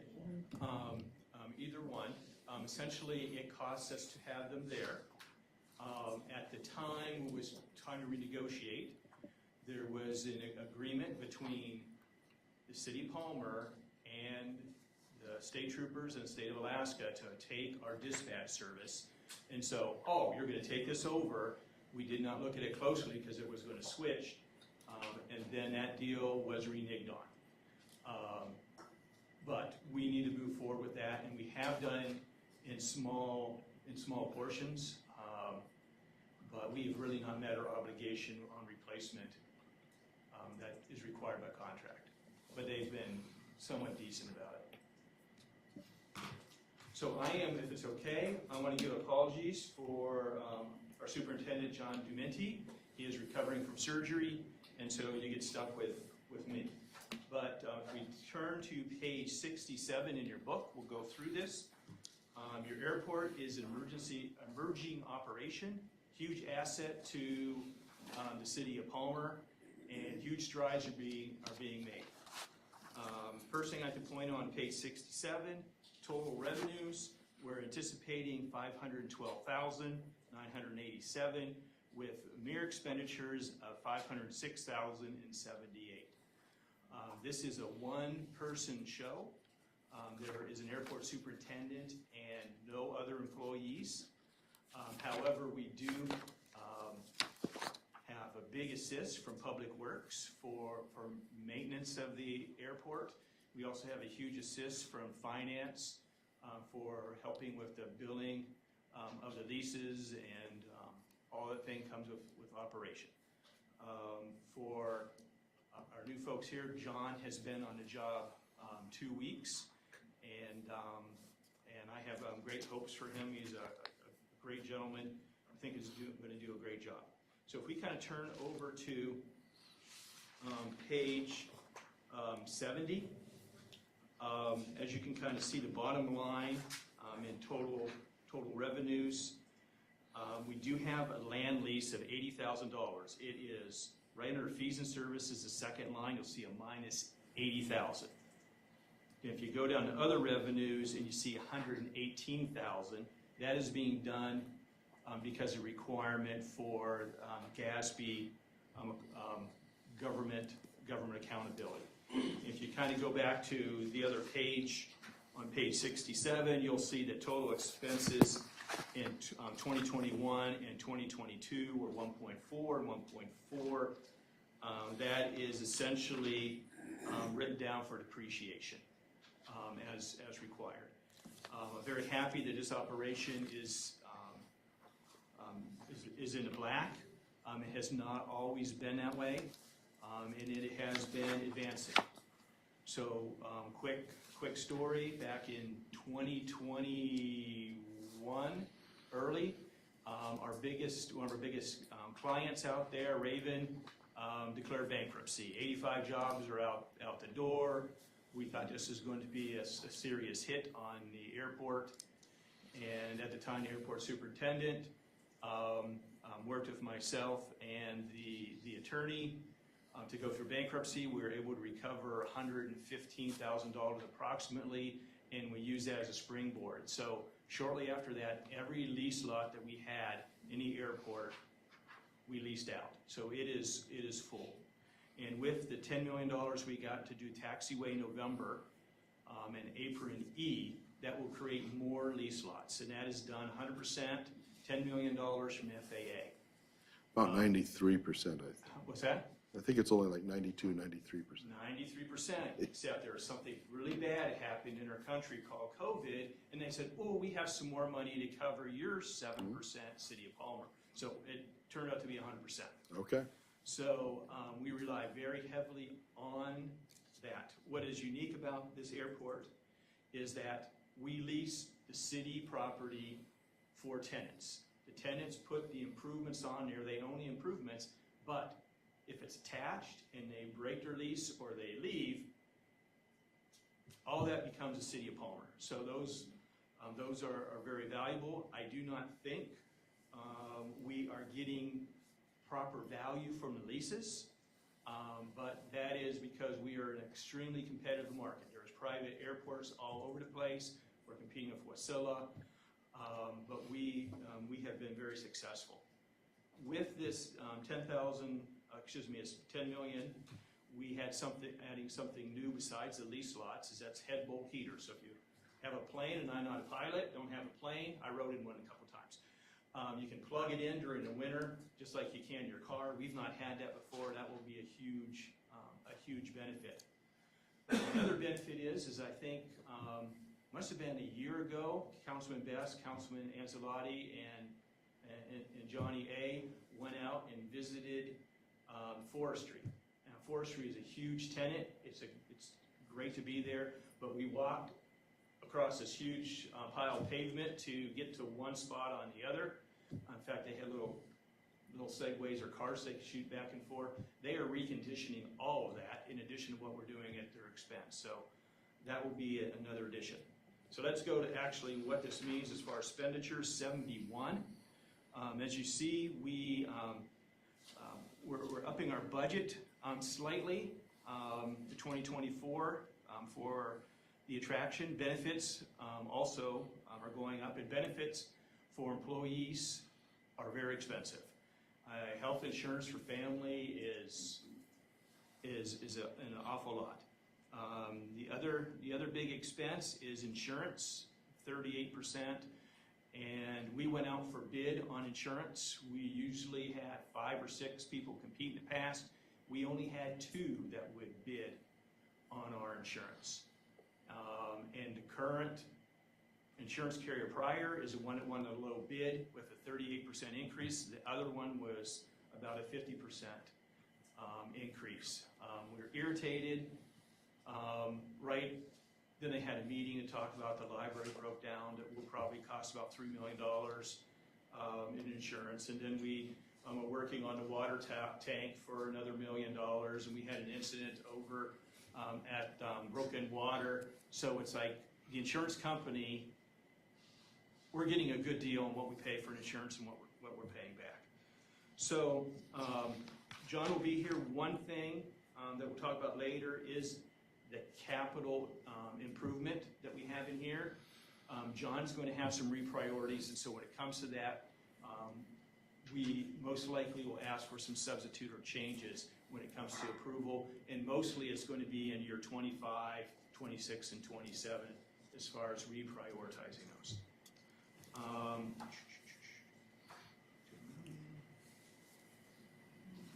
The other big thing that came up, and I think I stated at the last city council meeting, is we had all the halogen light bulbs. That's a problem. They're going away. We can't get them. And we're going to be trying to replace that LED bulbs. And so we're looking through that. However, we get approximately, from my understanding, and correct me if I'm wrong, about $150,000 each year from FAA. Is that correct, Gina?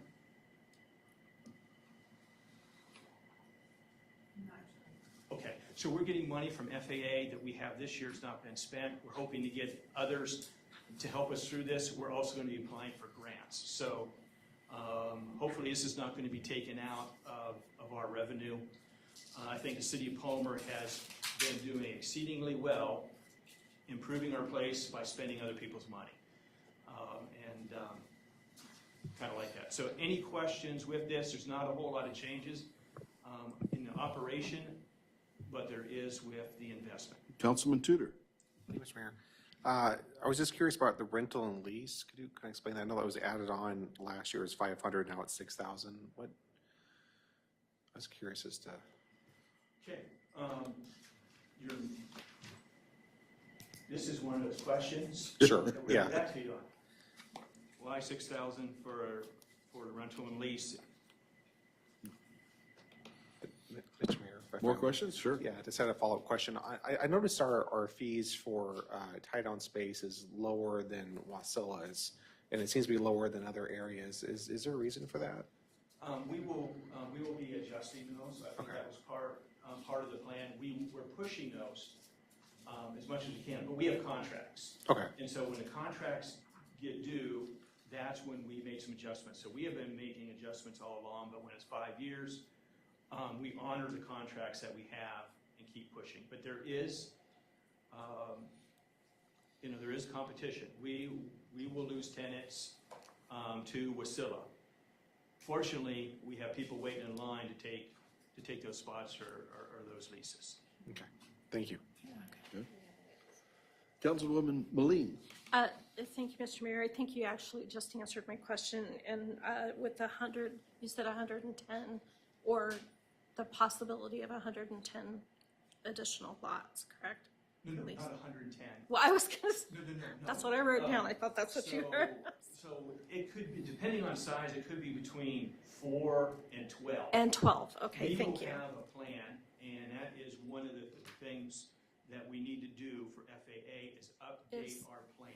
Okay, thank you. So, and that's going to be, I think that is going to be very important for City Council to consider on what do we want our airport to be. So we cater to small business. Of course, we have forestry, which is a big tenant for us, and really small plane owners. I think we do very well there. We're here to serve the community.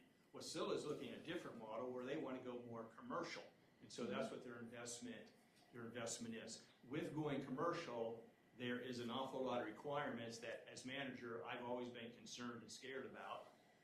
Frank got this big equipment. Have you heard about the ARF? Yeah. You got a 3 ARF, this $1 million ARF that only needed $500,000 to store. They haven't stored it yet, but $500,000. But you have all this extra equipment for commercial. But that is going to be a question, and do we make the lots very small for a small operator? Do we make the lease lots bigger for a bigger operation, or is there a combination? That work will be presented to City Council, and you need to decide long-term, what do you want our airport to be? Any other questions, comments from the council about the airport?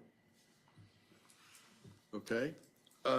Next is essentially the entire budget, all listed out again in the 5 resolutions, which means anybody who wants to dig into things can do so after a 7-minute break. Do you mind, we did not do water and sewer or solid waste. I can run through those real quick. After our 7-minute break, yes. Yes, I'll stay. I won't go home. I'll stay for that. Maybe you gotta get 2 hours. Right, I know.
We don't need Josh, we can get going. We'll call back to order, and if Josh isn't here, he can't ask questions. I don't know. I think that's Panther, since Yes. we're kind of like wearing off on him, you know? It's just like, I can't, you know. He got infected by sitting next to that seat. This is gonna be, you know, the question section of the city council. Yeah, maybe. So, Mr. Manager, you wanted to do a mini Yeah. report? Turn to 59, please. Okay. Water and sewer fund. Give a quick overview. As soon as we get there, this is some more good news. Total revenues, we're projecting 3.9, only spending 3.1.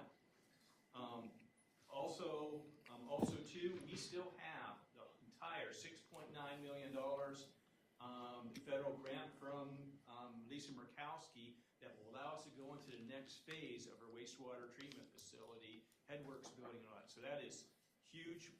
City Palmer, 5 years ago, was under the gun behind. We're now able to springboard ahead in advance, which is great. Also, two reminder, Matsu Borough gifted us $2.2 million to take water to Colony schools. And one of the things that kind of proud about, probably did it differently if it wasn't done the first time, but we sell water and utilities outside our city. We collect revenue for that. In the past, it's been dollar for dollar.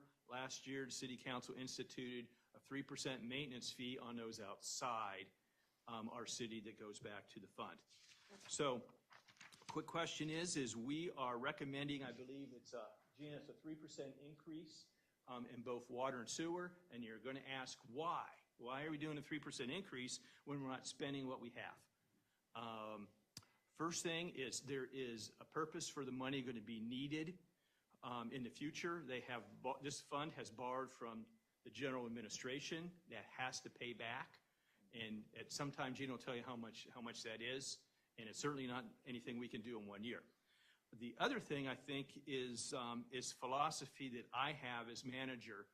It's costs are going up, and I think it's been the worst situation where you hold down rates, and then something comes up, and it's like, oh, sorry, we had to do a small increase of 30% in your rate increase, and all those people on fixed incomes get killed. So I think it's good to kind of plan ahead, do incrementally, so we can be good stewards and manage a good operation. So if we turn to page 63, just want to kind of highlight, if you go down halfway through, it starts at 6032 power. It's a $30,000 increase, and it's not because MEA raised the rates a whole lot. This is because we do have Clarifier, new system that we put in, and that requires more power. You go down 4 lines, you see once again that ugly word, it starts with an I, insurance. That is $19,000 for that.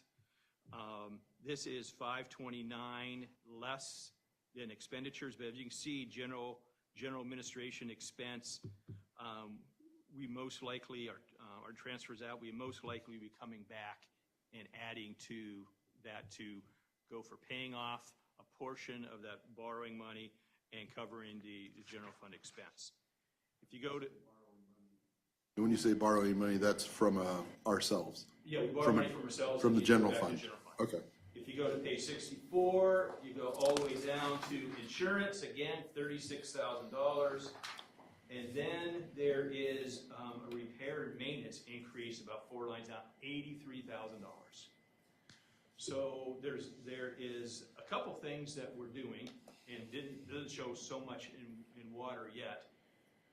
Water, we have been doing a much better job tracking how much water we pull out and where it is going and how much is being sold, and there is a gap. And we're working through where is some of this water escaping, going, is it being taken, where it is. So we are really doing an investigative work. We've been doing that to find out where the difference is. So if we pull out 3 gallons of water, we cannot account that we're selling that 3 gallons. We're selling only a portion of that. So it could be from line leaks, it could be from contractors getting into our hydrants, filling up. We're working on that. We don't have an answer yet, but we're seriously looking at that. Second thing is at $83,000 is we have a potential issue, sanitary sewer, storm sewer issue that we're not sure about yet. And so I talked with Jude Billifer, and it's like, let's put that money in there just in case. We know what's going on, and we can kind of figure that out. So those are 2 unknowns. One, we don't see a financial impact. The other, we want to be sure, and that's why we're adding the increasing $83,000 for that investigative work. At this point in time, we don't know what the heck that is. Any questions on water and sewer? Okay? Okay, so if you go back to 4 tabs, solid waste. Solid waste, as a reminder, it's not all within the city of Palmer, it's a portion of the city of Palmer because there's service areas. So there's some people who really want our solid waste or garbage service, they can't get it. You won't let me have it, I know. And I can't, and we like to do it. Because I really think we got a guy there, a person who does that is Davey Sutton.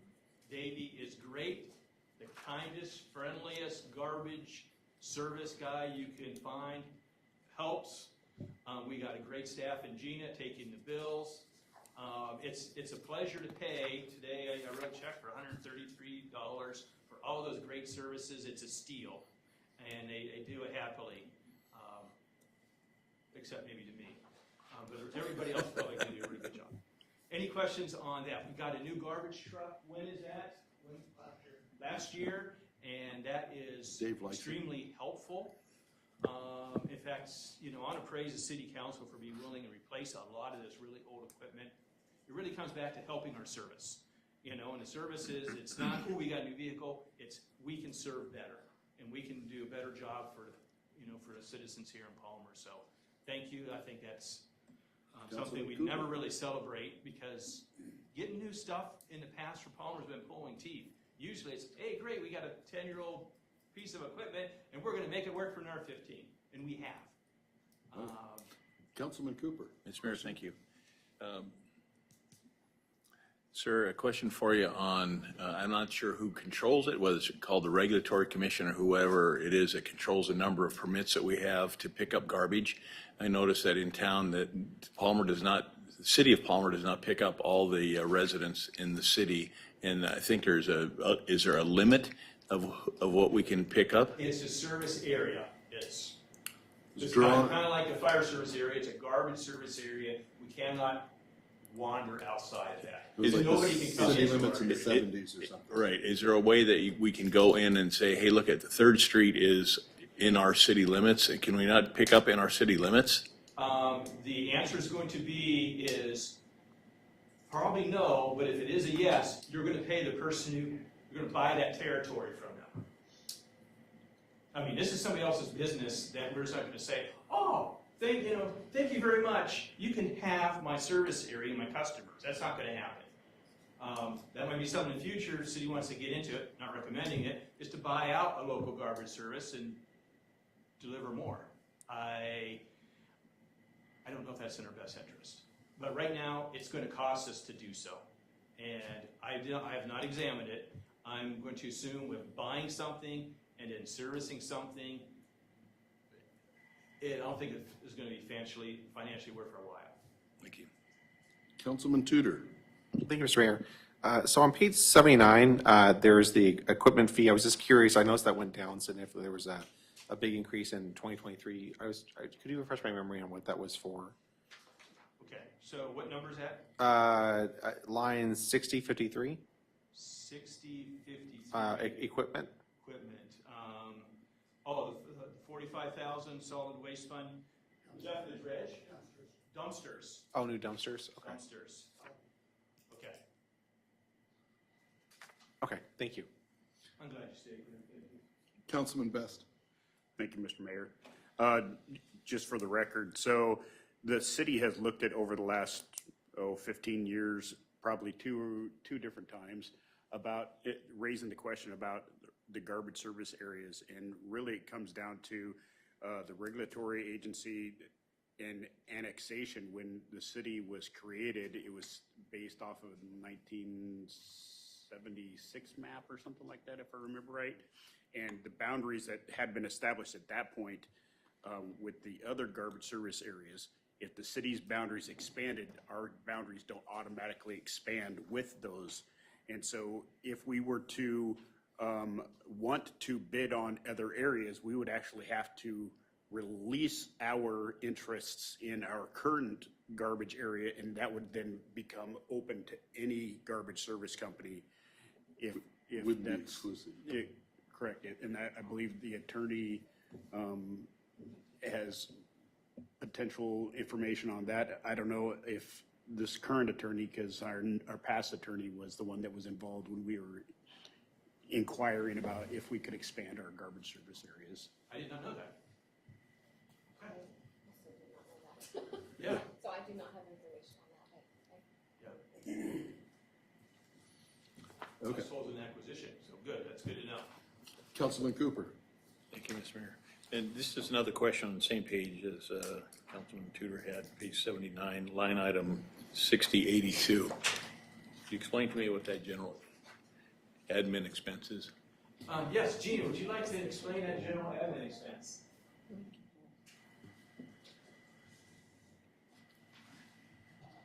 Didn't want to sit here What's that? all night.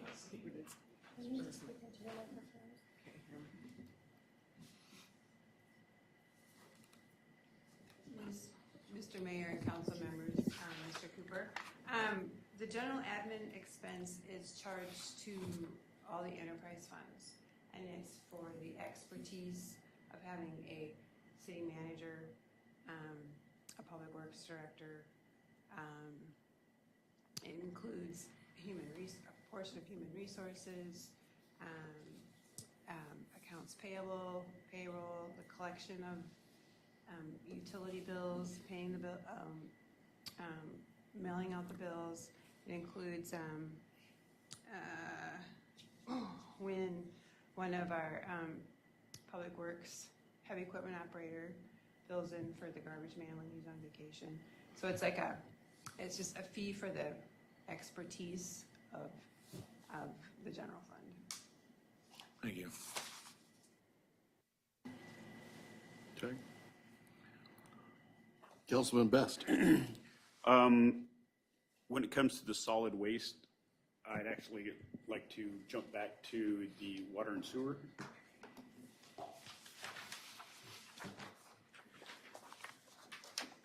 Water and sewer is 59. And it was more of I'd like to know about the water and sewer with the sewer facility. I know that some of the residents in the area have been having issues over the last couple of years. And I want to know, what are we looking at to try to mitigate those situations? And we have a budget line in there that we're going to be looking at in particular. So first off, a lot of that was changed with the clarifiers. So that's a mechanical system. However, there was an adjustment, and we do have lagoons. And the lagoons were in horrible shape by the time we got to those as far as cleaning. And so that's what it is. I mean, you're dredging up all the stuff on the bottom because it's a settling pond, and you're pulling all that muck out and disposing of that. That big processes went through. It should be significantly less because of the clarifier and because a lot of that will not be in the lagoons. The lagoons are clean, but they will be used for some overflow. So, and that's part of the cost of the operation to do so. Thank you. Councilman Cooper. Thank you. Back when, we used to use our sludge and go along with Air Liquide and make a fertilizer that we end up, either one company or the other end up selling. Are we still involved in doing that? We are not, because the requirements with EPA, I mean, that has to be tested. I mean, essentially, we're taking whatever's in there, that sort of thing. And so the old days, it was great. I remember, my first internship working out there, and people would come with their shovels and they get this big pile and they put on tomatoes and that sort of thing. But that has been restricted. It's another process. Yeah, And I was involved when we did the wastewater and water system out at Goose Creek down the prison, because that was going to be a big plan on, hey, we got all this is going to be great for the farmers, and we're pro-ag, and there were so many problems with that and requirements to make that a usable product. It just did not financially pan out. Yeah, I know that originally it was meant for trees and non-agricultural stuff, but I guess we couldn't control when somebody else grabbed it. Thank you. Of course, and it would be really great to get some of that stuff to win the big pumpkin contest.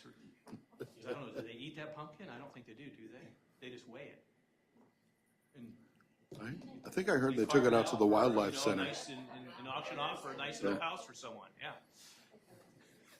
Any other questions for the manager? Okay, so our plan from this point is next Tuesday, we're going to have a presentation by the manager and HR about we hired consultants to analyze our pay plan, and so they're going to kind of give us an overview of that, and as well as I believe there's a new pay plan that could be considered for the budget. And then there's other items. How are we looking for getting like actuals for 23? I will And, work with the finance director and give you what we have up to date at the next meeting. So we Okay. did, was it, Be nice to have them a day or two before the meeting. well, then they won't be accurate by the time you get them. Just messing. So Gina, we gave them the first or second, we gave the second quarter, correct? Okay, so you have the second quarter, and to you, and. We're in the fourth quarter, by the way. What's that? I don't understand. So when the I second just quarter making sure. finished, we gave you the second quarter, Okay.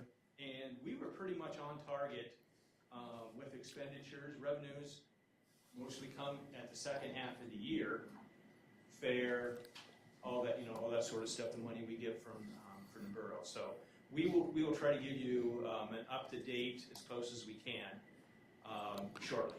And if any council member wants to have them maybe resend it, or if you weren't here in that time, have them request it from the manager. We'll send out the half year, and we'll work on updating those. Okay. And then also, I think at our next meeting, next Tuesday, we have the audit from 2022, which that's one of those, I still find it crazy that we get to wait this long in the year to get through the audit, but that's how the system works with, I want to say Gatsby, Yeah. basically, yeah. And then if there's other questions, Councilman Cooper. Mr. Mayor, yeah, I was just wondering when we should ask about, I have questions about taxes and the permits and licenses. Should we hold off on that, or when? Oh, as far as analyzing some of how the income comes? Yes. Mr. Manager, do you want to wing some now? Let's do that. I'm getting a little punchy and silly. Oh, you're Sorry, good. it's that late. See, he's agreeing with me. You're getting silly. You want to do that? I will have that next meeting, 24th. We Okay. can kind of talk about our revenue history, that sort of thing. Thank you. Hasn't been any change in the amount level, 3% and 3% since 1979, was it? I think 96 is when I heard the 3% went, Okay. sales tax, yeah. It's been a long time. I mean, so far back, nobody remembers. Also, maybe we'll have time next Tuesday to maybe look at the 5-year capital improvement plan, and we can be talking about, there's a new library, the chief has something in mind, the other chief might have something in mind, so, kind of lay them all out on the table and kind of talk them through. Any other warnings we want to give the men? Okay, we ready to come out of the committee of the whole? You can just do it, right? Okay, we are out of the committee of the whole. And on to audience participation. Yeah, you better make some room. I'm not sure, there's the sign-up sheet there. So, anyone wishing to speak for audience participation, please come forward, sign in, state your name at the beginning, and you get 3 minutes per person. I suspect we have at least one audience person.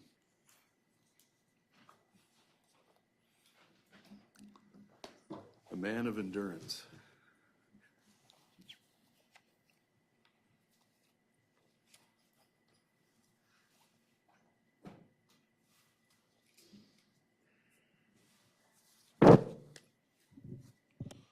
Hello, good evening, Palmer City Council. Thank you for having this special meeting. The budget time is always, it's always extreme, but it's always meaningful. It's an important time for our city to go over our finances, what we're gonna spend, what we're not gonna spend, what we saved, what we. And your name was? My name is Eric Anderson from Palmer. I just have a couple comments regarding the budget, and it'll probably get more finalized once we get towards the end of it in the next week or two. But I really think the city, and first of all, Mr. Cooper, welcome to the city council. We haven't met yet, but look forward to future engagements with you. We're gonna see some numbers being shifted on the budget a little bit, and there's reasons for that, and there's crossover. The Public Works Department handles the snow removal at the airport. So the airport gets priority on a snow removal. Does that come out of the Public Works budget, or does that come out of the airport budget? Those are things that we don't have really clear right now, but I would assume that it gets pretty expensive to keep the airport clear. Another thing with the air traffic and the increase in the airflow out there is we are going to get bigger out there, and there is going to be more opportunity for more revenue stream with commercial operations operating out of there, as well as tie downs and maybe even selling the electricity to the outlet poles. I mean, electricity isn't free at my house. It shouldn't be for a guy that owns an airplane. Another thing is the police department and the dispatch center for the fire department and all that. We talked about it a couple weeks ago. I really think the city should engage with the borough, since we gave them a chunk of property within city limits, to come up with a plan to unify all three of those entities, if not the two, Palmer and the borough together. And the reason is because we don't have much more land within the city limits, and that's a premium chunk of land. I think it's about 5 or 7 acres, so that's gonna be a pretty big development. And there's no reason why the two fire departments can't either come together, or the two police departments can't come together, or the dispatch centers can't come together. We need to work together on that. And instead of just giving them the corner where we exemptify them from water sewer funds, we can't get any more revenue stream because the commercial lot now became public. That city lot is no longer yours. You guys gave it up for control. So at least talk to them and see if we can get in with them on that. 2 years ago, we started talking about a homeless plan. I haven't heard anything about a homeless plan since then. And as I come up tonight, there's a couple what seem to be homeless individuals out here on the sidewalk. Is that my 3 minutes? That's your time. Oh, wow, that was quick. We will see you next week. Anyone else for audience participation? Okay, so we will close audience participation. And if you have any comments, you'll have to save them until next week because it's not on the agenda. True. So we're adjourned, 8:42.